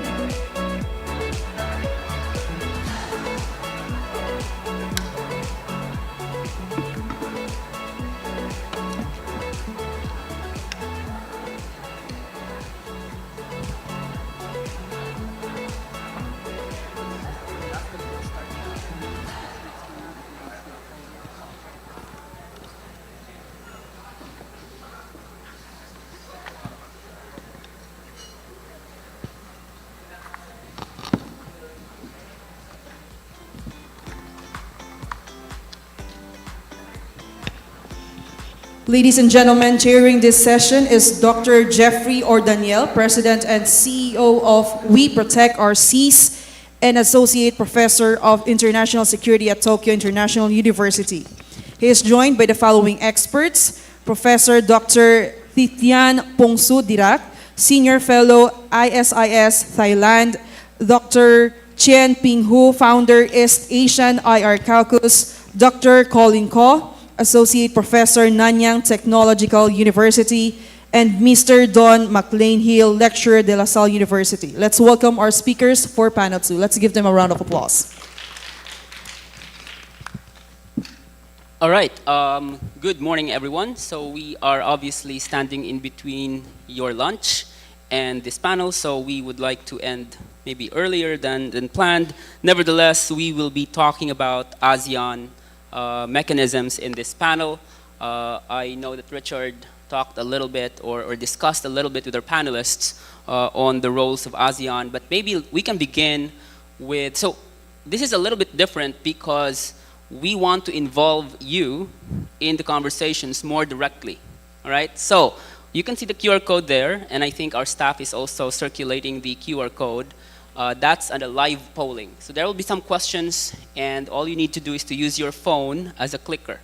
And then that will allow our panelists here to maybe understand your own views, and then we can jumpstart the conversations. But let me begin by asking perhaps our panelists about their perspectives on the role of ASEAN in promoting maritime security cooperation, because there are some in the region, obviously, viewing ASEAN as just structurally infirm in providing some sort of a platform or mechanism to resolve disputes, to manage disputes in accordance with international law. So maybe I can ask our panelists, what are their thoughts about the role of ASEAN in promoting maritime security cooperation in the region, and link to that your views regarding the code of conduct negotiation that has been ongoing for for a very long time. I think since the time when many of us here weren't born yet.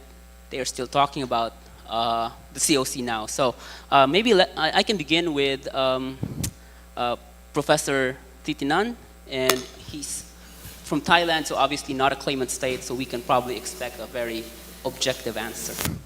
Sir. A detached but engaged answer. Thank you very much. I think that COC is a saga. And someone said that it might outlast its lifetime. I'm not sure it'll be that long. I think that it's been overtaken by events.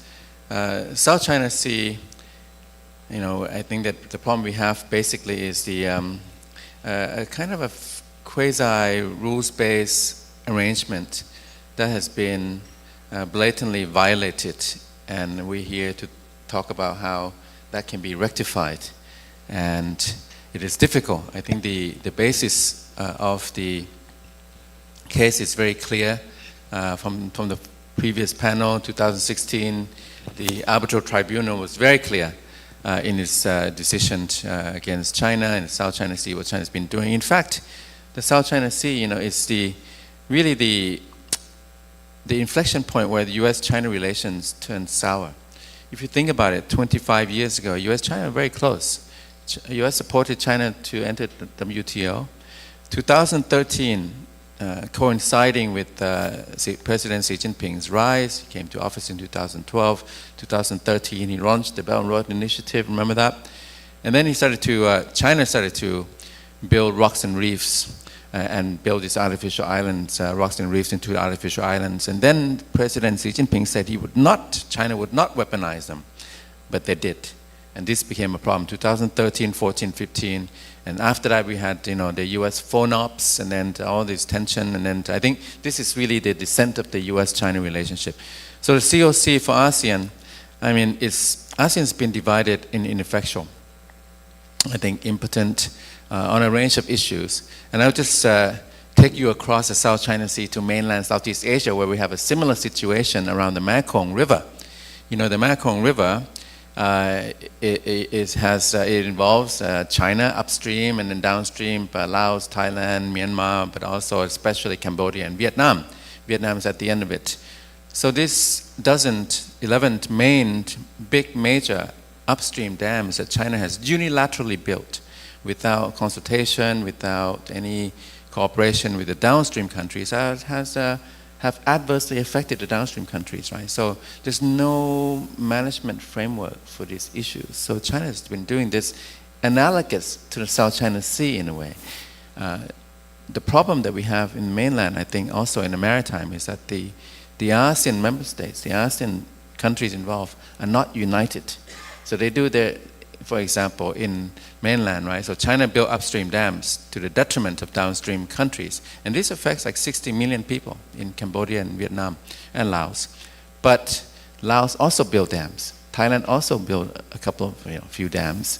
And then Cambodia also built dams. I think Vietnam also want to build dams. So this undermines the ASEAN case against China on the Mekong. I'm thinking of the first session this morning that in the South China Sea, if the other claimant countries can stand united on what China is doing, then I think that would make a much more convincing, compelling case vis-a-vis China. For ASEAN itself, I think the COC is a saga. It goes back to the DOC, and we can keep talking about this. I don't think there will be an agreement. I think that there's been a lot of foot dragging, kicking the can down the road, and it's been overtaken by events, and especially U.S.-China conflict. So I think this U.S.-China conflict will determine a lot of what will happen in the South China Sea. If the Trump administration, backs off, if they make a grand bargain with China, then we have to really watch out, because that will lead to a U.S. Pullback from the region. But I think that's unlikely. I think the conflict will intensify, and then this is a time where the claimant states of ASEAN would have to exercise some leverage vis-a-vis U.S. and China to try to safeguard their interests, and those interests would have to be much more aligned. I see the ASEAN divisions very dangerous time for ASEAN, because it's been overtaken, it's been bypassed, overpassed, circumvented, divided on US-China, on Myanmar, coup and civil war, divided on Russian, Ukraine, Israel, and now the Trump tariffs are going to further divide ASEAN because they'll be differentiated and there'll be a baseline. So I think for this today, what we should be thinking about, I mean, we know the problem. China is basically taking over the South China Sea and weaponizing it. But what to do about that? I think ASEAN really has to close ranks, and this will require some serious structural institutional reforms of ASEAN and how it works. And we can talk about that later on if you like. Dr. Ping? Thank you so much. So I concur with Ajahn Pongsudirak about how we need to actually promote more intra-ASEAN consultation because it is due to those differences in our national priority that the COC negotiation and also our maritime security cooperation has been maintained the same way it is for the past few decades. The adoption of DOC was supposed to be the way for us to explore further cooperation. However, when we started the negotiation, we found out that just like how mainland Southeast Asian built their own dam over their own national interests, and China's reluctant to consult or cooperate with the mainland Southeast Asian countries, the same way because of China insisted on their historical rights, and for the ASEAN member states, we insisted on our sovereign rights over the overlapping claims. So the deadlock that we witness right now was also prolonged due to the COVID-19 pandemic outbreak. So I think earlier on they have the ASEAN China South China Sea dialogue. So I asked my friend, how is it? So they said, well, China was supposed to implement when they agreed in 2019 for the ongoing negotiation. So the pandemic saved China from further implementing on their side of the bargain. So what we need to do now is to restart the commitment to commit to this negotiation process. However, I think for all claimant states, the issue is whether it will be a non-binding or a binding agreement. So at first, we all want it to be more binding, and China was reluctant. I think they are still reluctant until today.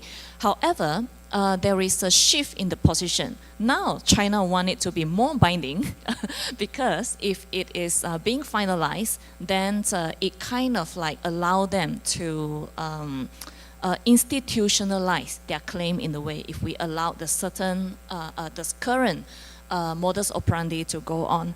So as for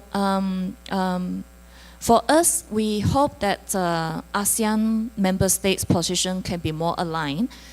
We need to bridge the gap between the mainland Southeast Asia and maritime Southeast Asia. We should go that first. And for each ASEAN member state, we need to conduct multiple stakeholder consultation within our country. There is a whole of government position, there is a whole of society position, then we can have the whole of nation position. So not only from the governmental agencies, Ministry of Foreign Affairs, Defense, Transportation, but also from the academia, think tank, and also marine scientific researchers. So why the previous session and last night, BBNJ, the marine biological biodiversity of areas beyond national jurisdiction is so important is because it matters to our marine environment. And China is also moving towards that direction because when you look at the scientific journals, Chinese researchers are the top, have the most number of publication in that area. So we need to perhaps use that opportunity to persuade China to work with the ASEAN member state to proceed with the non-sensitive area, the so-called non-sensitive area, but to conduct research in the on our marine biology is actually highly sensitive as well because it involves whether our Coast Guard will be there to help monitor the activities, and also because BBNJ covers areas beyond national jurisdiction. So I think we need to start to pay attention to this area as well. Thank you.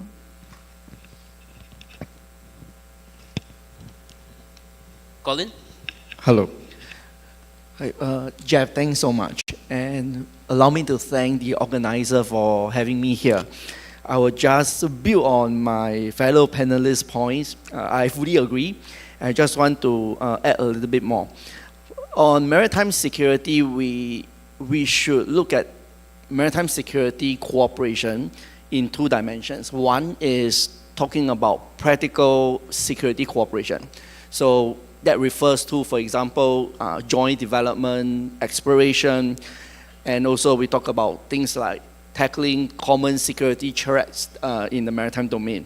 The other dimension refers to confidence and security building measures. So very often we tend to conflate maritime security cooperation without necessarily looking at how different these two sub-dimensions are and the different types of requirements that entail. And that segues for me into looking at intra-ASEAN maritime security cooperation. I think there is an established decades-long habit of maritime security cooperation between ASEAN countries. And most of them took place on a bilateral basis, and they actually helped to form the basis for subsequent improvement in the way intra-ASEAN maritime security cooperation was being conducted. For example, the promulgation of the Malacca Straits Patrol, and then subsequently the Sulu Sea Trilateral Cooperative Arrangement, which was based on the Malacca Straits Patrol framework. So there is such record of intra-ASEAN maritime security cooperation, which subsequently also helped to build confidence, and I believe that also helped to subsequently build confidence enough to reach a point where some of the ASEAN member states were able to reach political settlement on some of their overlapping maritime zone issues. For example, the case of Indonesia and Vietnam and whatnot. So I think if we are talking about intra-ASEAN, I think there is a lot of optimism on that. Plus also the fact that compared to say 20 years ago or so, the situation when it comes to interactions of maritime forces amongst ASEAN member states were pretty much stable, under control, and you don't hear such news as water cannoning and boat ramming and all that. That is a completely different story when it comes to South China Sea, and that's where I thought the discussion on the COC is very salient. Now, China is a decisive factor, as many of you may agree, because without China, there will be a conclusion that having a code of conduct in the South China Sea is near to meaningless. But at the same time, it is also a disruptive factor. Right? If it chooses to drag its feet, then there will be no progress whatsoever. So very much, it is largely led by China, even though I think some of our fellow ASEAN member states will disagree to say that because of ASEAN centrality, ASEAN was the one leading the entire process. I tend to see that the other way around. So for the COC to work, I think I will refer you to the 2018 single draft negotiating text. For those of you who might have seen a copy of it, you'll find that there is a huge gulf of difference in priorities when it comes to driving maritime security cooperation. There are much more proposals when it comes to promoting practical security cooperation, but very, very scant proposals when it comes to promoting confidence and security building, which what I see should be the most important part that should be focused on. But there is no lack of proposal when it comes to say things like aeronautical search and rescue cooperation, fishery cooperation, but when it comes to things like promoting CSBMs, right, which is meant to moderate behavior of maritime forces in the area, that is where I believe we sort of fall short. We need to focus more on that. Every year I run a course in my school, and for the course I run a simulation on negotiating the COC, and I reach the same sobering conclusion that we can't go very far beyond talking about practical security cooperation, and there is a tendency to kick the can down the road when it comes to CSBM. What I believe we need to do is we need to really focus more seriously on this particular aspect. It is okay to talk about practical security cooperation, but without CSBMs, I don't think we could go very far in actually implementing the practical security cooperation itself. And one important thing that I believe might come out in our discussion, in my concluding remark here, is how do we define the term called militarization? I think this is something that we have to start to look into it seriously, and if we have to deal with it at the track 2 level first, I think we should try to do that. Thank you so much. Don?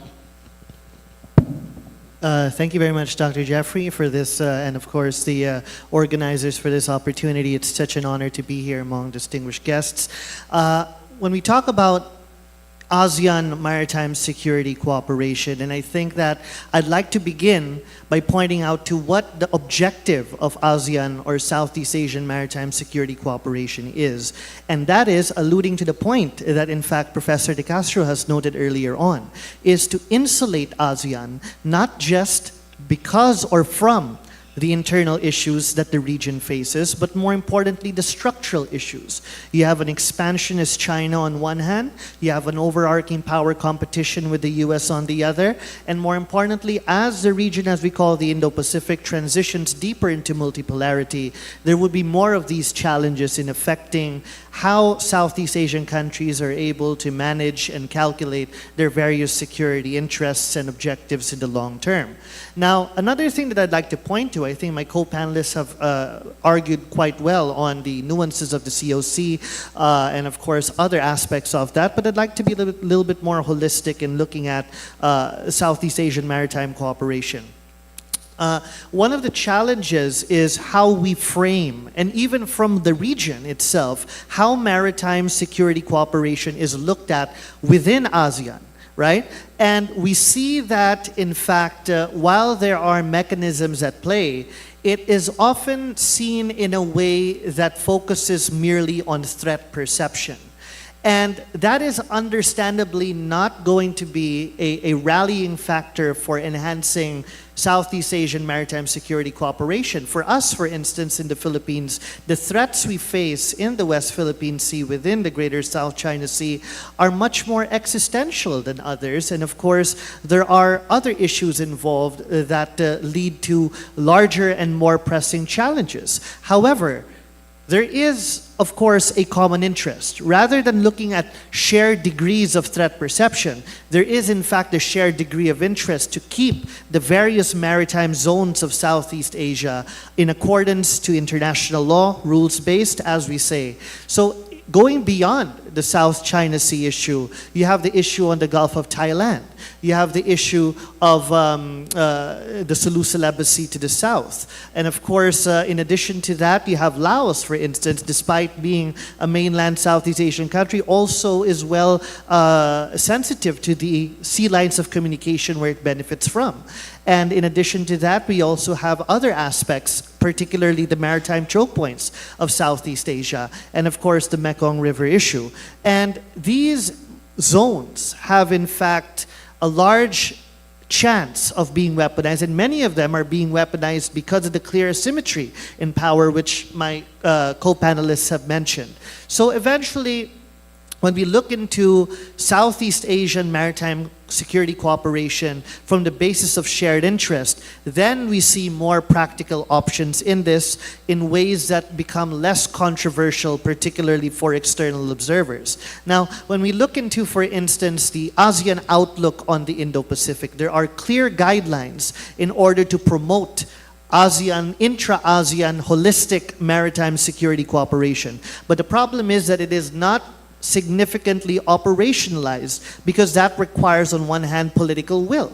And on the other hand, of course, the ability to frame and to create proper institutional processes to ensure continuity in this regard. So what we saw, for instance, under the chairmanship of Indonesia, you know, the first joint ASEAN maritime security exercise, that was a step forward. But the thing is, this needs to be institutionalized to the point that it becomes consistent. with how ASEAN eventually endeavors to enhance its maritime security cooperation. We are also looking to factors that also bind other countries with one another. At the core of it would be confidence building, interoperability, capacity building, and of course sharing of information. Now the idea here is to socialize such factors to ensure that it becomes a norm when it comes to how ASEAN engages with one another. But of course, there are challenges. Going back to the COC issue, the asymmetry of power, particularly how China continues to try to monopolize the conversation when it comes to how engagements in the greater South China Sea are conducted, is of course a problem. We already have enough proof to show that Southeast Asian countries are more than willing to address their overlapping issues. The previous panel before us already enumerated a number of these successes regardless of how long it took. Now, there are opportunities, but the problem is that when there is a particular country that eventually throws a wrench, and that becomes problematic as well. So eventually, how does maritime security cooperation work in this regard? We need to improve confidence building among the countries of the region to ensure that at least we have set guidelines for ourselves regarding how we seek to engage on our shared maritime zones. Now, this is not necessarily to eventually to resolve it, but not immediately, but for each and every Southeast Asian country to have a say about the maritime zones within our home is very important. And this should not be seen as interference. Again, this is again to reorient the direction of how we view interference as, but merely this is ASEAN upholding the regulations that are stipulated in the TAC, in the ASEAN Outlook on the Indo-Pacific, that calls for the protection and security of international law. And if someone breaks international law, it is a responsibility of all Southeast Asian countries to hold that country into account. So in that regard, this is how we eventually have to do it. But of course, it's not going to be easy, and it would require a lot of socialization, and time is of the essence, but ASEAN has shown that eventually critical issues could be socialized. The AOIP was initially frowned upon by many Southeast Asian countries until it was adopted in 2019. So eventually, that is the way to go. All right, so excellent framing remarks there. I'm going to press you on some of the points that you've raised, but before that, maybe we can ask our audience to please scan the code, and we are going to know what exactly our other participants are thinking regarding this issue. So, question, when do you expect the China-ASEAN Code of Conduct to be completed? A very straightforward question. So, you can see the result on the screen.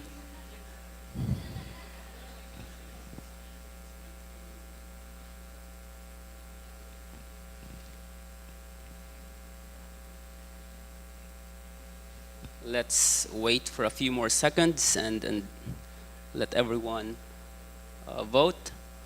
So, seems like maybe in a decade is trying to catch up with will never be completed, but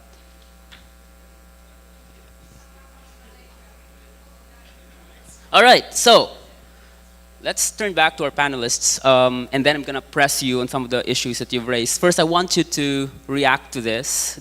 Does the result surprise you? And then let me just ask specific questions to each of you.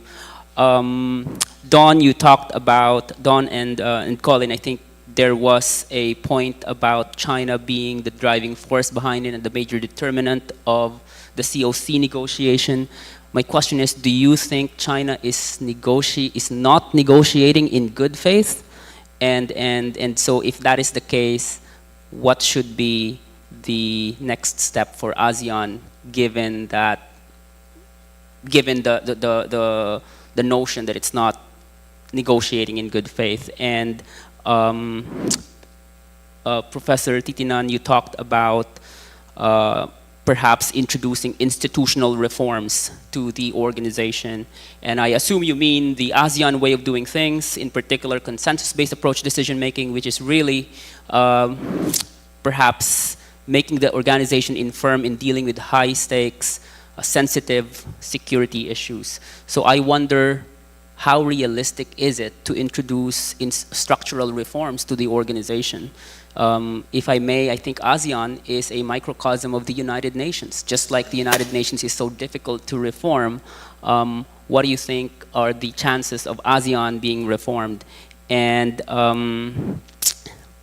to Ping, you talked about the seeming contradiction between history and international law. Do you think there is a conflict between history, which is obviously the main argument of China, and international law?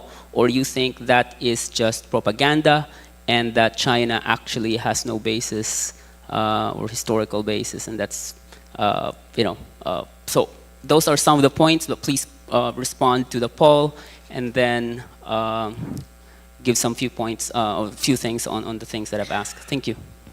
Maybe we can start from Dawn and Colin and then take it from there. Thank you, Dr. Jeff. And well, first of all, to react to this, I think it's not surprising. In fact, I think a decade is still quite generous. But if we look into, if we look into the dynamics of the COC negotiations, of course, we could clearly see, and you've asked particularly on China. We could clearly see that since 2008 in particular, China has constantly endeavored to have a stronger grasp of the Western Pacific in its entirety, but obviously the locus of power stems within the Maritime Southeast Asia, East Asia region. And clearly we see that since 2008, along with the increase in its military expenditures, modernization, technological advancements, there's also been a consistent drive to ensure that it has the capacity to eventually enforce a de facto regional exclusionary policy, particularly for the greater South China Sea. And there's no surprise in that, as everything is quite visible. It's not even trying to hide it anymore. So in that regard, we can clearly see that the issue lies in the lack of willingness to manage its expansionist ambitions, particularly in the maritime domain. And we see this push, in fact, broaden. Earlier this year, we have also seen evidences of China trying to replicate what it has been doing in the South China Sea along within the exclusive economic zone of South Korea. So in short, China is not negotiating in good faith? Well, in that regard, clearly, it does not want to negotiate in a way that would, decrease its already expanding reach in the region. So that's a difficult question. Colin? Thank you. First of all, I'll respond to the poll. Again, not surprising, but the silver lining you can see from this is that if it is not completed and it is forever a process, then it might actually not be a bad thing after all. Meaning that, can you imagine the eventual product? Do you want ultimately a product that will fail at the first instance? Or would you prefer that we just keep talking and every year we keep patting our back and we keep convincing ourselves that we could reach something, but at least that sustains some form of dialogue and hope, right? So, I mean, that's just my philosophical way of looking at this result. I mean, you don't have to be too sad or pessimistic about it, but this is something that we can see. But Jeff, to your question, I will just be very straightforward. I don't think China is negotiating in good faith. And I think I could share some empirics as an observer to back it up. Okay, until the promulgation or the release of the arbitral award in 2016, we saw China dragging its feet when it comes to the core conduct itself. It was after the promulgation of the award itself, then China started to have a change of mind for a few reasons. One is, firstly, there is a need to try to position China as a constructive actor after having been dealt a huge blow to its international image when it comes to the provisions of that particular award that came out. It wasn't rosy for China at all. So there is a need to position China as a constructive player more than anything else. That's one.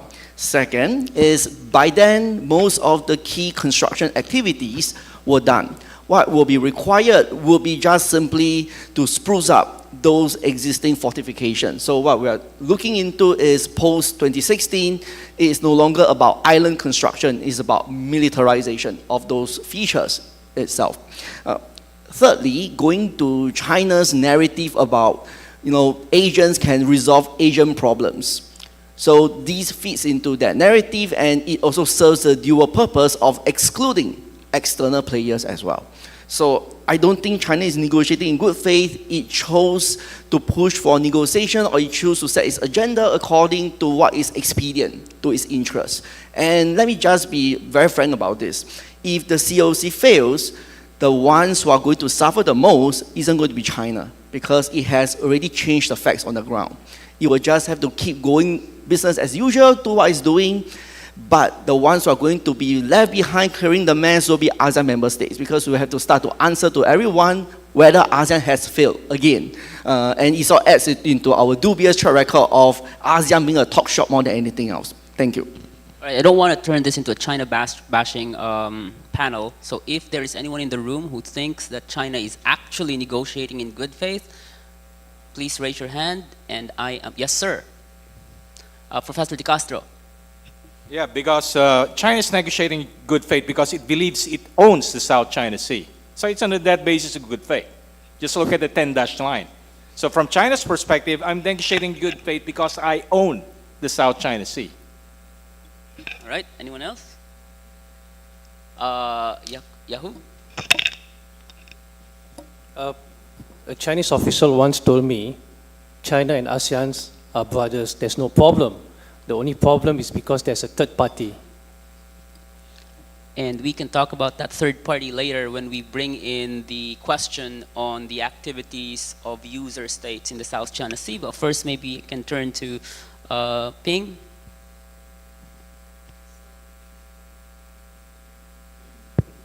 So I'm not a legal expert, but because UNCLOS have ambiguity when it comes to historical waters and historical rights. And for the legal team in China, they argue based on how they understand UNCLOS. So this is a long-standing problem. We each interpret UNCLOS in our own national interests. So this is why, as the question here, the poll show that it will never be completed because China would not let go of their claim based on historical rights. So I think this is the type of problem if we allow for more multilateral dialogue. But I can imagine that a group of lawyers in the room representing their own countries, I think they will argue until the end of time. Professor Sitinan? I would pitch it or encapsulate it in a similar way that Professor Renato has just mentioned, that it would be good faith if on China's terms. So I think this, the results of the quick survey makes a lot of sense. I mean, basically you have, completion in the first three categories, and they come down to, fewer than never be completed. But you can think of it this way.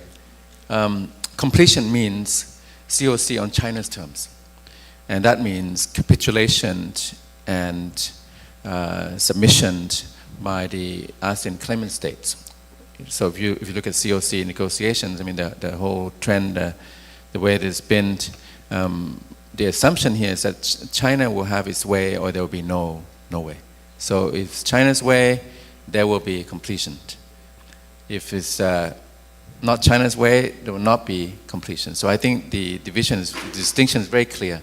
So for the people, for the participants who voted that it will never be completed, they're basically voting, in my view, that the ASEAN claimant states will stand their ground. They will stick to their collective, pooled, their sovereignty from different states, different member states. But the ones that say that it can be completed, my view would be that this means that it will go China's way, which means, and it impinges on the US-China conflict, it could be that China will overcome the US, or the US-China conflict will reach a grand bargain whereby China will have its way in the region. And the rules base, by the way, has been further weakened by the US own actions and subversion of what we've seen as rules base. All right, thank you so much. Building on that, there are at least 23 experts in the room believing that the COC will be completed in the next 10 years. All right, so assuming, for the sake of argument, that the COC is indeed completed, the code of conduct would, first, effectively promote adherence to international law, or be so watered down with no specific obligations that it would have no effect whatsoever on the situation in the South China Sea. So please vote.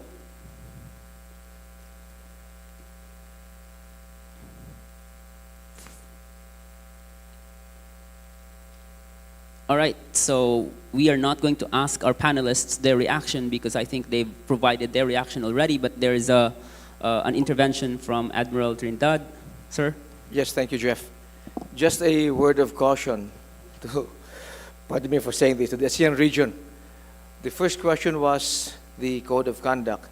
After having been involved in the communist insurgency for the past 6 decades, the armed forces of the Philippines has learned that peace talks will always be part and parcel of the lines of effort of the communist insurgents to forward the armed struggle. In the Southeast Asian region, talks for a code of conduct will also be used to further push the agenda of the Chinese Communist Party. And the second question, if ever there would be one, it would be watered down, that it will not be effective, and another round of talks will be put into motion to come up with a better code of conduct. So we are all being taken into a ride. Thank you. Thank you, sir. So given the overwhelming pessimistic view of everyone in the room, maybe let's turn back to ASEAN and ask ourselves, is ASEAN still relevant in Southeast Asian maritime security affairs, or it's no longer relevant moving forward? So you have 3 options there. So it's cut, but the first option there is yes, still relevant and important. The second question is relevant only in promoting cooperation in terms of soft issues, for example, search and rescue operations, things that are not controversial, probably fisheries cooperation, but not necessarily in terms of hard security. So,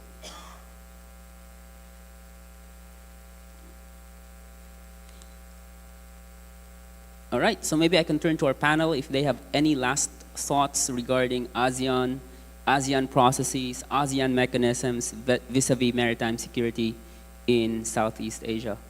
So Ping, maybe we can start with you. I think ASEAN is a very important talk shop, so many problems need to be spoken and being talked over. In terms of relevance, we need to pay attention to ASEAN platform and mechanisms that are effective so far. So for example, the ADMM and ADMM Plus. So this is where the substantive discussion and practical cooperation has been carried out. So I think we need to continue to invest in them. And perhaps we also need to make ASEAN Maritime Security Forum, ASEAN Coast Guard Forum, and also other maritime related collaborative issue to be institutionalized within ASEAN Secretariat. So you will be surprised to find that ASEAN Coast Guard Forum is not part of ASEAN Secretariat. So the regional Coast Guard has been trying to persuade the ASEAN Secretariat to make it institutionalized. So far they have been only be able to convene meetings among the senior commandants of each national coast guard. So there is a will among the regional coast guard to make it further institutionalized. So it is now up to the Secretariat to do their part. All right, so many of you have alluded to confidence-building measures, right? And Ping, you've mentioned a lot of those confidence-building measures. But let me just go back, since this is an ASEAN-related panel. When the ASEAN Regional Forum was originally conceptualized, there was this notion of ladderized or step-by-step process whereby you start with confidence-building measures. Once confidence and trust are built, you move forward towards preventive diplomacy, meaning trying to freeze the dispute, not do anything to expand the dispute. And once that's done, you move forward to the next step, which is dispute resolution. I think it has been over, 3 decades since the ARF was founded. We are still talking about confidence-building measures and nothing on the other 2 steps. So what are your thoughts on that? Maybe I can start with Titinan. It's interesting, the survey results. I like this, it's very interactive, and it's not surprising. I think that if we did this 20 years ago, 30 years, 31 years ago, the red bar would be much higher. If you did 20 years ago with the AIF, 31 years, and then 20 years ago with the EAS, 20 years ago, 15 years ago, so 2005 and then 2010 ADMM, so 15 years ago, you see a lot more responses in the upper, still relevant, important. If we do this 5 years, 10 years from now, I think we'll get, at this rate, more irrelevance votes. So I think the kind of reforms what we are talking about, I think we know the issues and the problem and what needs to be done. I think how to go about that requires deep institutional reforms of how ASEAN works. So I think China will do everything that it can to make sure that ASEAN is off balance, off-footed, weak, and divided. So I think ASEAN itself has to respond by finding new modalities and coming up with new ways of doing things. Not the old ASEAN way anymore. I think that's pretty much moot. It makes ASEAN irrelevant. So for example, the ASEAN Secretary General should no longer be alphabetical. Should be the best person for the job, for example. Should not last 5 years, maybe 3 years. There should be a variable geometry, for example. So on, maybe ASEAN 5, original 5 plus, or different multi-track kind of ASEAN on maritime. If you have maritime issues that involve Laos, you're not going to have any consensus because of China. And Laos, of course, is dependent on China. And that might go for Cambodia. So this would be pretty much very disruptive and kind of shaken. It would shaken us into its core foundations. But in order to move forward, these are the kinds of issues, the kinds of reforms we would have to start thinking about.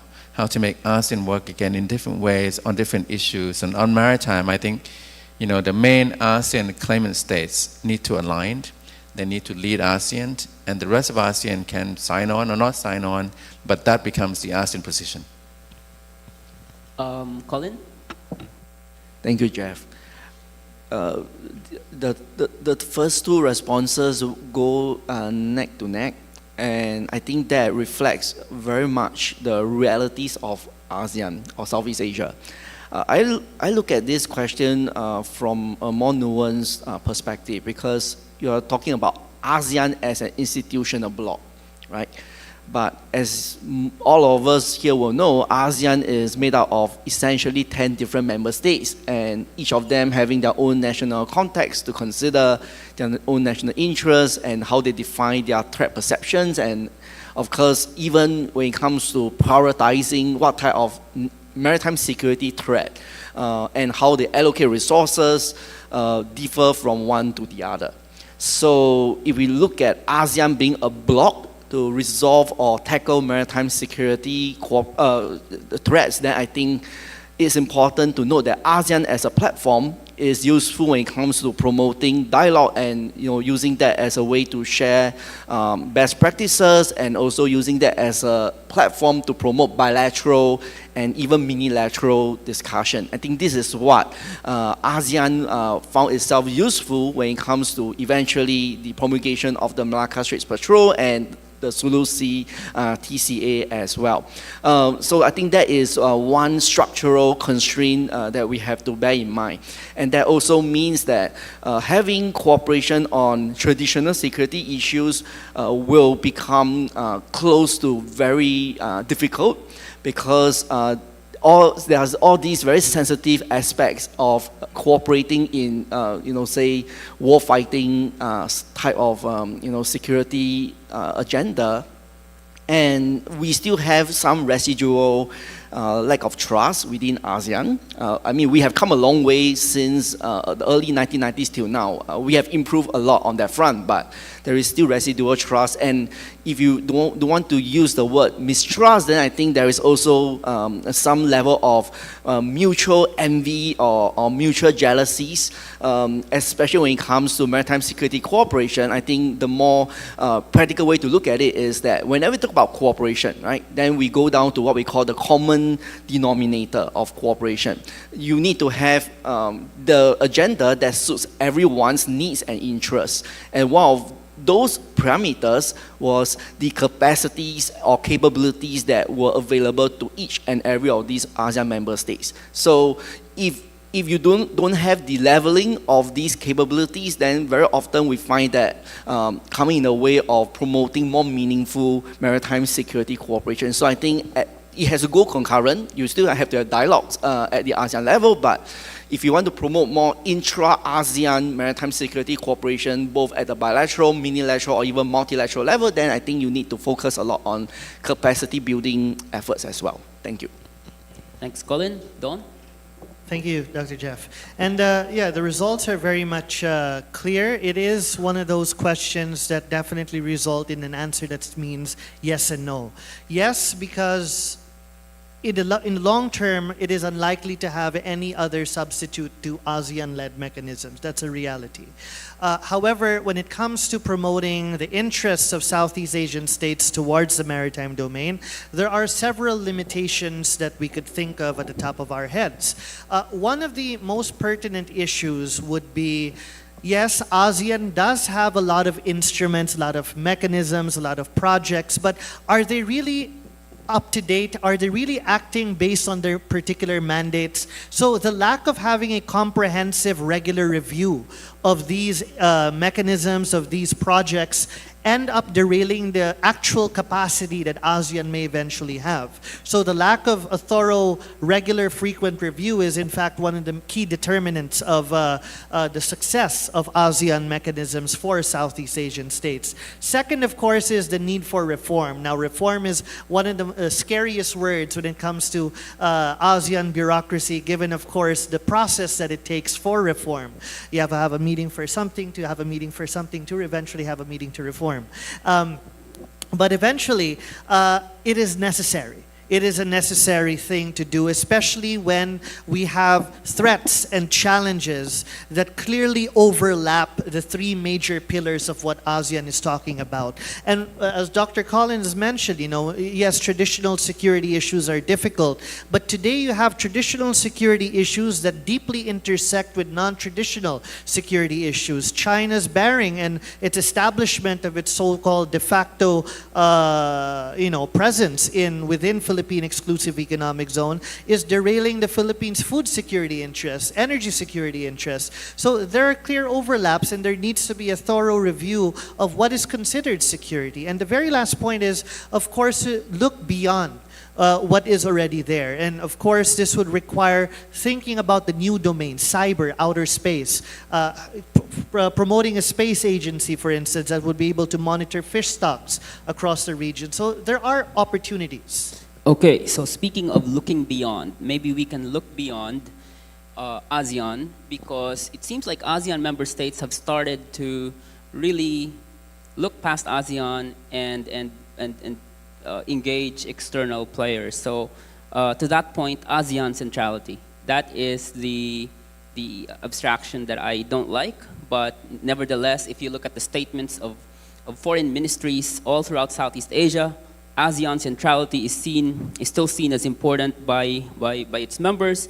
So the next question is going to be related to that, which is, what is your view of external actors? And I put that in quotation because I know some of you would argue those are not external actors. But I mean the United States, Japan, Australia, France, Germany, for example. They have activities, cooperative activities with Southeast Asian states in promoting freedom of navigation and maritime security broadly speaking. For example, the Philippines has engaged multiple partners in conducting multilateral cooperative activity. obviously, the United Nations is engaged in unilateral freedom of navigation operations. What are your views on this? Do you think that these activities increase tension and unnecessarily provoke China? Or do you think that those activities are needed to promote adherence to international law? Or you think those activities have no bearing whatsoever on the situation in the South China Sea? But of course, I understand if you probably are not familiar with freedom of navigation operations or maritime cooperative activities that are conducted in the South China Sea.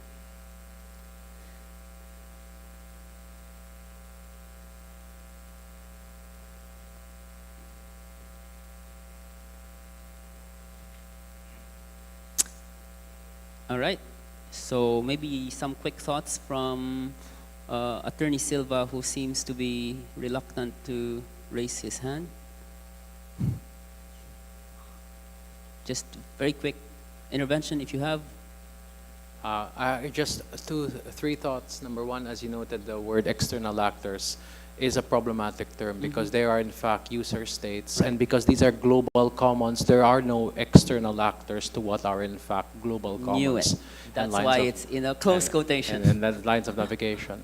Number two, it is really, their cooperation is not only for freedom of navigation, but also for programmatic issues such as, for example, the implementation of marine protected areas, the support for even ASEAN-led and ASEAN-centric initiatives such as the Coral Triangle Initiative and others. So it is not only the freedom of navigation, which is really a very securitized issue, but also things that benefit the regional regional public good, basically. Okay. Thank you. All right, so I'm gonna just move ahead with the last question, and then I'm going to ask the reactions of our panelists, and then we can have a free-flowing discussion with everyone since we only have roughly 15, 20 minutes left. The next question is related to a centerpiece policy of the Philippines vis-a-vis the South China Sea, which is transparency. All right? There are a lot of distractors or those people who believe that the transparency policy is actually unnecessarily provoking China, but what are your views? Do you think the transparency initiative worsens the situation and makes China more aggressive? Do you think it decreases tension because it sort of discourages China from further aggression or deters China from pushing the envelope? Or you think it has no impact on China's coercive or aggressive operations?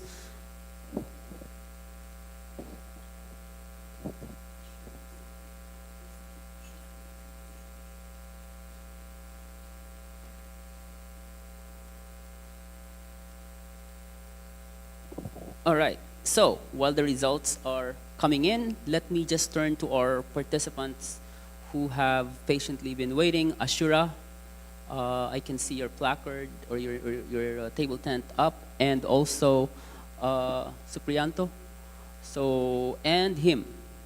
So, and also Justin, of course. So let's begin with Ashura.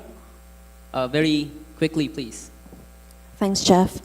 Thanks as well to the panelists for this, for sharing your insights. I really wanted to develop Colin's comment on the priority to develop trust prior to further enhancing cooperation within maritime security. I think this really does bring us to the story of the chicken and the egg.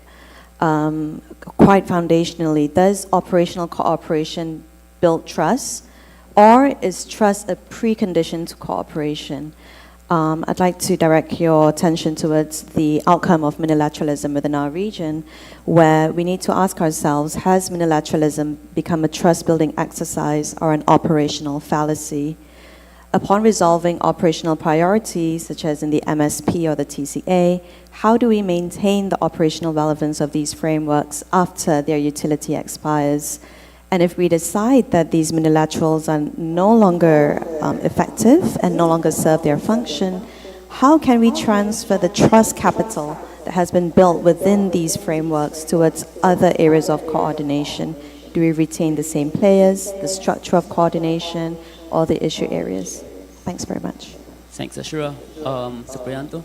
Thank you. Just two quick questions. Number one is whenever we talk about DOC implementation and COC negotiation, I think we like to refer to the term status quo. We need to maintain status quo. We need not to change the status quo. But again, perhaps this is another term that is very loaded. We have to define what status quo means, especially for the COC now. It's already in the third reading. What kind of status quo are we talking about? Perhaps you can elaborate on this aspect.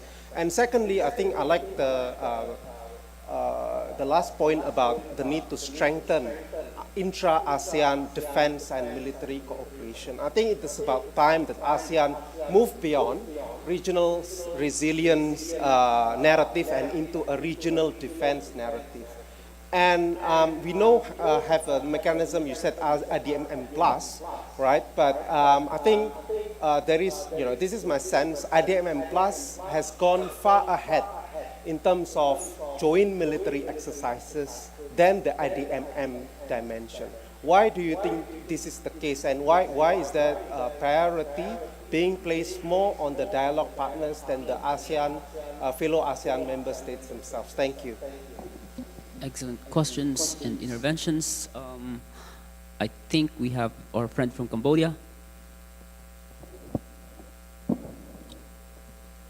Thank you, Chair, for giving me the floor. I have 2 short questions and 4 suggestions on how to advance ASEAN maritime security agenda. First, to the question, my first question is to Professor Titinan. I totally agree with you regarding ASEAN need more institutional reform. So, sir, I would like to ask what kind of reform that we focus on right now, immediately. Should ASEAN Charter be reviewed and reformed, especially on the enforcement and compliance clauses? And should TAC be reviewed? And should consensus and non-interference principle be revisited? Second question is to Colin. I like your point on 10 countries with 10 different contexts. So in this, I would like to ask how to balance national interests and regional interests in ASEAN. On the suggestion, I will be very quick. The 4 suggestions to move forward the ASEAN maritime security. The first one is on maritime security cooperation. It is important to keep ASEAN dialogue partner engaged collectively and individually, and we have to enhance more security cooperation with them. That's the first one. On the security front, more intra-ASEAN cooperation between ASEAN 10 should be enhanced on maritime security. We can start among few ASEAN countries first, and we don't have to do everything 10. We can start on a country that feel that it's good, and then expand the whole ASEAN later. The third suggestion is there should be more coordinating mechanism in ASEAN, especially on specific issue, not a general issue, specific issue related to South China Sea, including international law aspects, maritime, marine diversity, fishing, environmental protection. And last one, on COC, I listened attentively to the discussion this morning. If China is such a major factor in hindering progress in COC, why don't ASEAN start negotiate its own COC within ASEAN member and adopt its own COC first?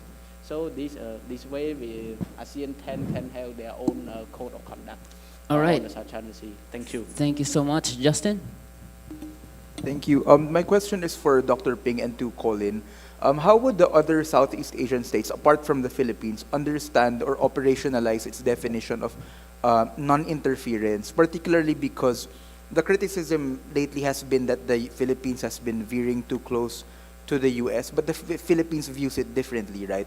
But what exactly do these ASEAN member states think of defense diplomacy? Because of course it's very normal to have some level of defense diplomacy with other countries, but in clear terms, what is the floor or like a ceiling in terms of the cooperation that ASEAN member states would like to see from the Philippines vis-a-vis external actors? That's one. And then secondly, how do you think this idea of ASEAN centrality sort of conflicts or needs to be deconflicted with the idea that it's the sovereign right of individual ASEAN member states to actually choose to engage countries it wishes to and have these military cooperation activities within our own sovereign territory, right? So those two things. Thank you. Thanks, Justin. Our last two from Yusek Lopez and Professor Yo. So Yusek Lopez. Thank you very much. My point here is actually it's not about what China will do, because we should recognize that the present government of China will not change its perspective. So meaning the point here of exposing the bad behavior of China is to let the world know. So let the world know what they're doing and to expose to them what the disinformation China is doing or sending out, what the lies of China are espousing, and even the lies of China is controlling the information space. So that's where that's where the transparency initiative is working well for the Philippines, exposing the bad behavior and telling the world what China is doing as against ours. We are trying to come up with factual, truthful narratives as against disinformation and lies being espoused by China. Thank you. All right, Professor Yo. Thank you. My question is to Professor Titinan. I was quite intrigued by this whole idea that the ASEAN project needs to be reinstitutionalized, and I think you mentioned a couple of ways how to do this. My question is, what do you make of this concept of ASEAN minus X? So in order for select few countries within ASEAN to move forward and be effective, that seems to be the only way forward. But then how does this derail ASEAN as a whole? The long-term prospects of ASEAN, does it live to the expectation of a talk shop? And also reflecting on Dr. Collins' comment earlier that ASEAN has been important as far as dialogue is concerned, and perhaps that is the singular achievement, right? That at least the countries are speaking to each other. Perhaps the dialogue is the objective.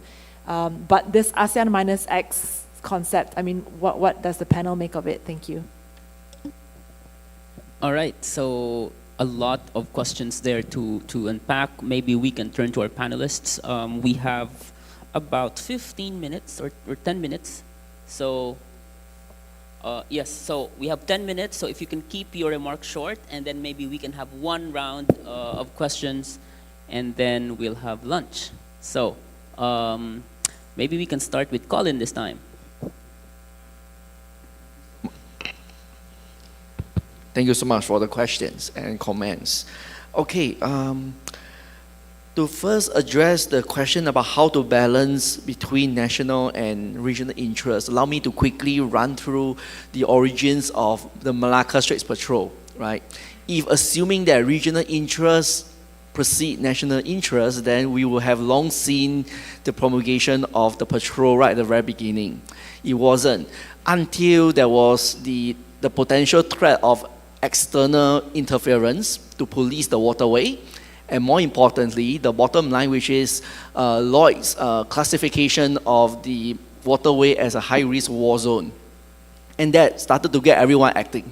So everyone is essentially acting on national interests.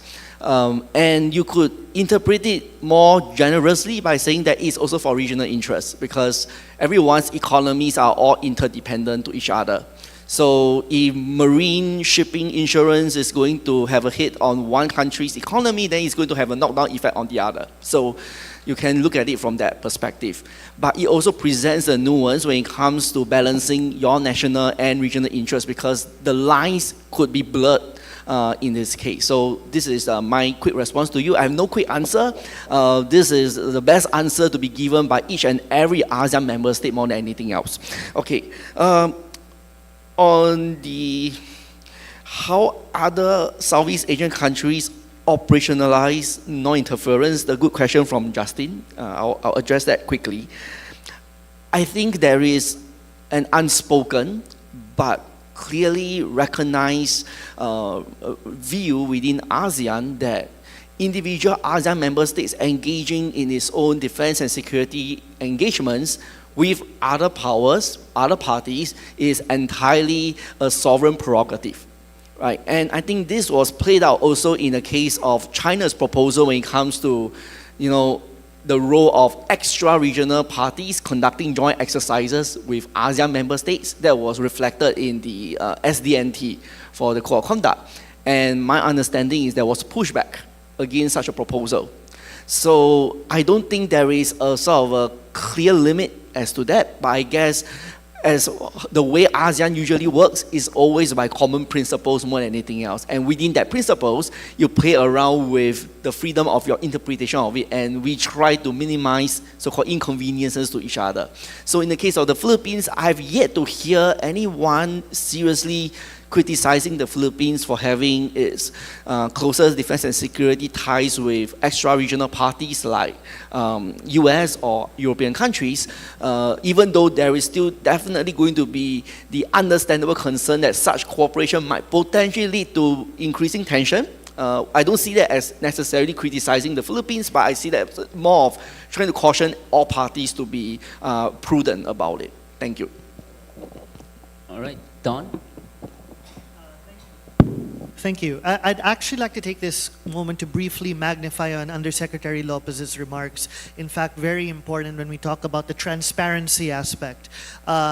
We have to first understand what the challenge is. If we look into China's activities, for instance, it is not confined to the physical space. Along with its provocations of physically trying to militarize key areas within the Philippine Exclusive Economic Zone, and of course barring fishermen from it, it also has this objective of creating internal discord, particularly through an approach that would eventually try to weaken the political system from within. And this is not an isolated case. If we look into what took place in the southern Pacific areas, if we look at what takes place in the western Indian Ocean, this is not a new approach, but rather a continuation of such patterns that have actually led to the destabilization of national governments. And because of this particular transparency element that the Philippines continues to incorporate, this is very important, and we have seen clear evidences of pushback against malign operations within the country to ensure more stability. And that is very important. So I'd like to quickly end it by saying that a Philippine approach with a transparency element is much more effective and significant than an approach without it. Thank you. All right. Professor Thitinan? First, a quick reaction to these results. I think the orange row, very interesting, and the blue row, they seem to contradict, right? I mean, you have a lot of tension, and then the orange row says, transparency decreases tension, but it doesn't because it has no impact. So they still have the belligerents. Transparency is a tool, or you could say response, or even a weapon of the weaker side. And I think that, we've seen from afar, I think it does have impact. There were some questions, I just want to address a couple on the ADMM, the dialogue partners. Why do they do more within the ADMM context and on the platform than the ASEAN member states? A couple of reasons. I think the ASEAN member states, especially the Maritime member states, should do a lot more together, should lead the ADMM process, but in fact, the dialogue partners do more.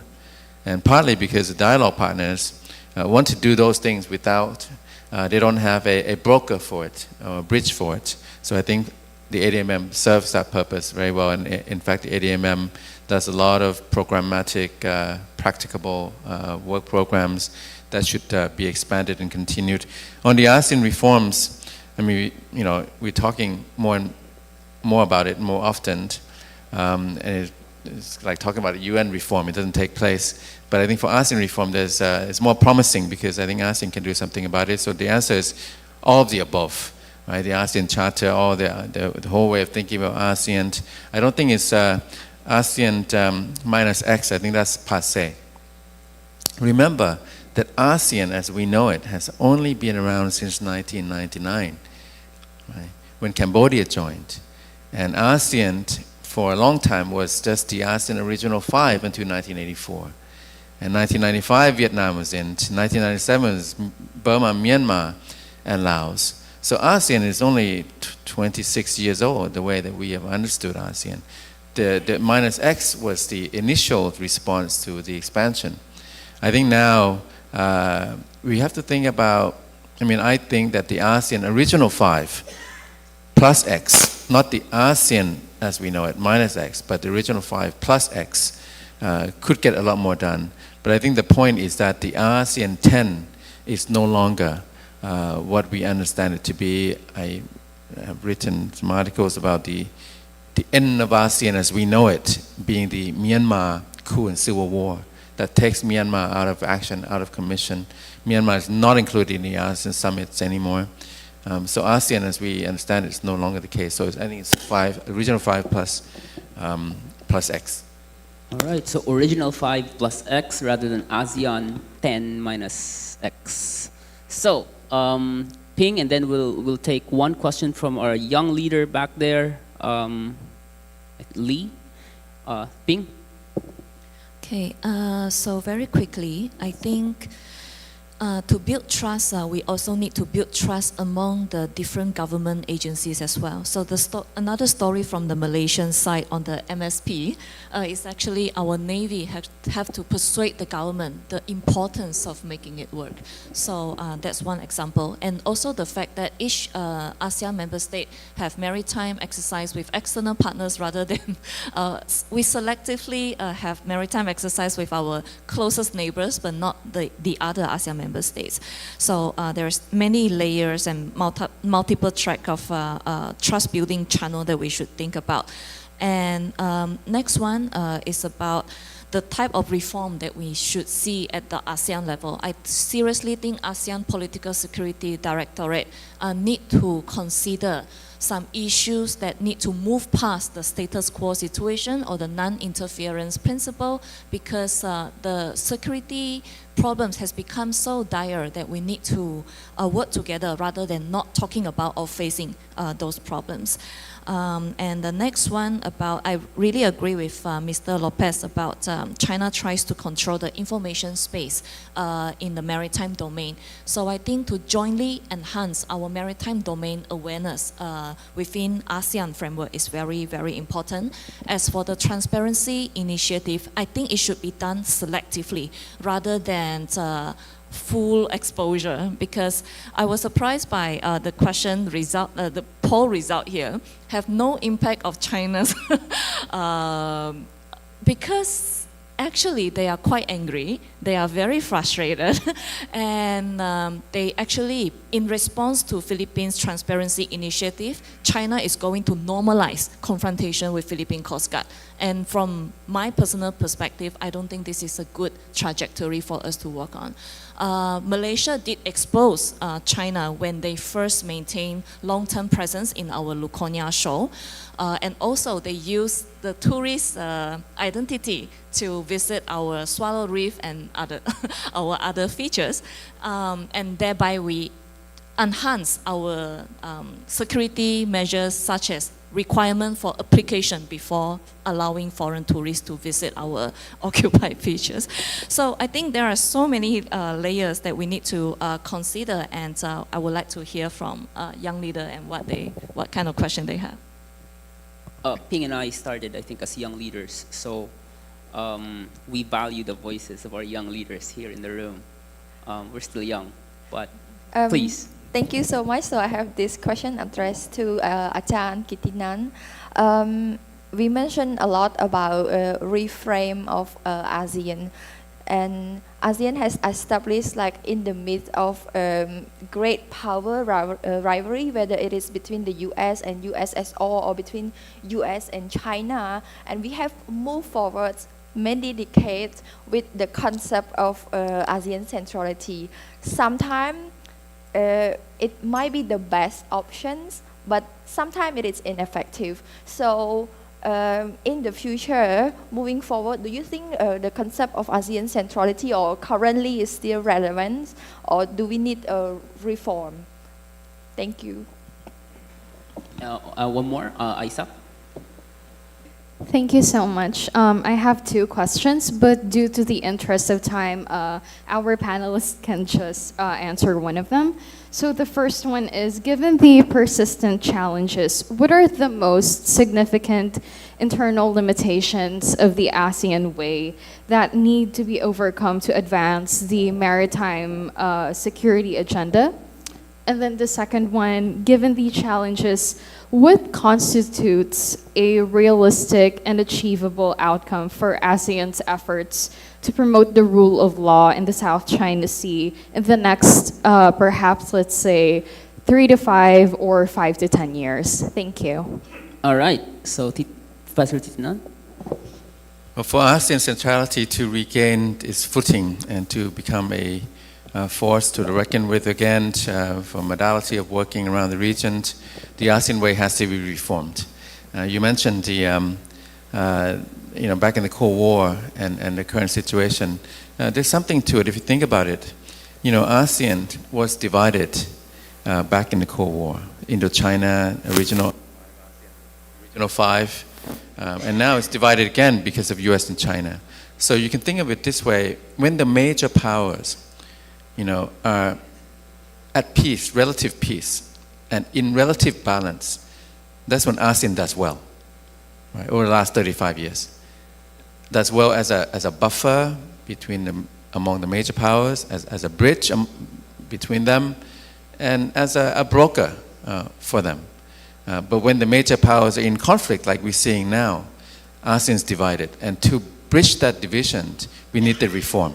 And the reform runs the gamut. I think it has to be a holistic approach, a very strong, very assertive approach. It's not just piecemeal, one here, one there, but a whole way of thinking about ASEAN. Is leadership necessary, you think, for that reform to... Leadership is absolutely necessary. I mean, if you think about how ASEAN was formed to begin with, right? It was the role of the individual leaders, and in Thailand at that time, foreign minister, and all the, from Philippines, Malaysia. And along the way, the leaders were more aligned, had more in common. I mean, they used to do things together. And so now I think the leaders are very disparate, different generations. But that can all be, I think, addressed if we have a mindset of changing things, of reforming to make it work again. All right. So maybe because we are running out of time, any one of you who wants to chime in and maybe offer your last thoughts? Or are we all good? Colin? I was young before, that's why I hope if I'm a young leader, my question will be answered. Okay. I'm very tempted to say that the most serious challenge is the consensus-based approach when it comes to ASEAN Way. The idea of consensus is very clear-cut. That is a basis of why we are all glued together. You take that away, then it is impossible to practically push for ASEAN to even hold together, not to mention to even advance on things. So I'm very tempted to actually talk about consensus as the greatest challenge, because that pulls us apart when it comes to dealing with issues like the South China Sea. But at the same time, one will argue that if you have consensus, that might not necessarily be good for us as well. It might lead to more downstream issues than we could imagine.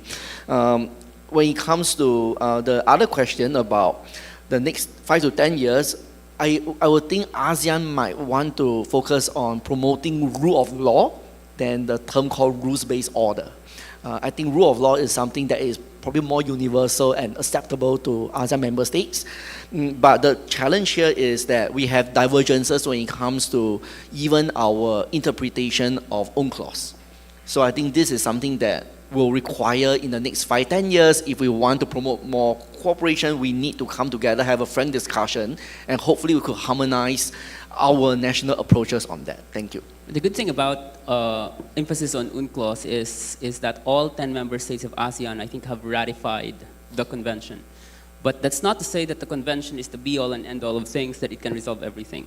But I think the value of rule-based or rule of law or international law or the Law of the Sea Convention is it can serve as as Attorney Fretty said, a guidebook right? Through which to identify whether claims are legitimate or disputes are legitimate. If my 200 nautical mile EEZ is overlapping with your 200 nautical mile EEZ, we have a dispute. That is a legitimate dispute.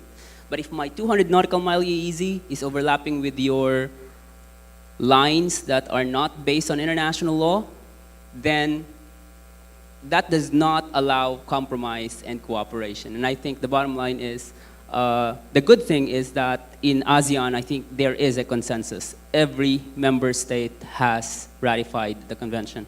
So with that, a little bit positive note, we can have our lunch. And thank you so much to our panelists. To our panelists, please stay on stage for the photo opportunity.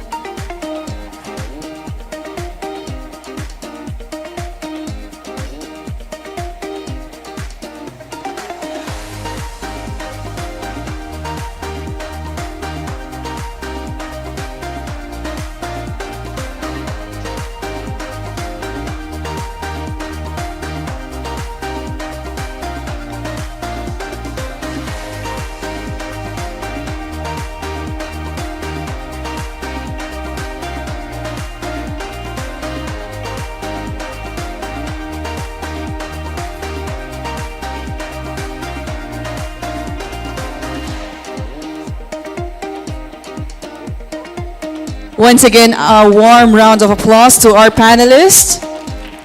We now break for lunch and please return by 1:45 p.m. for panel 3.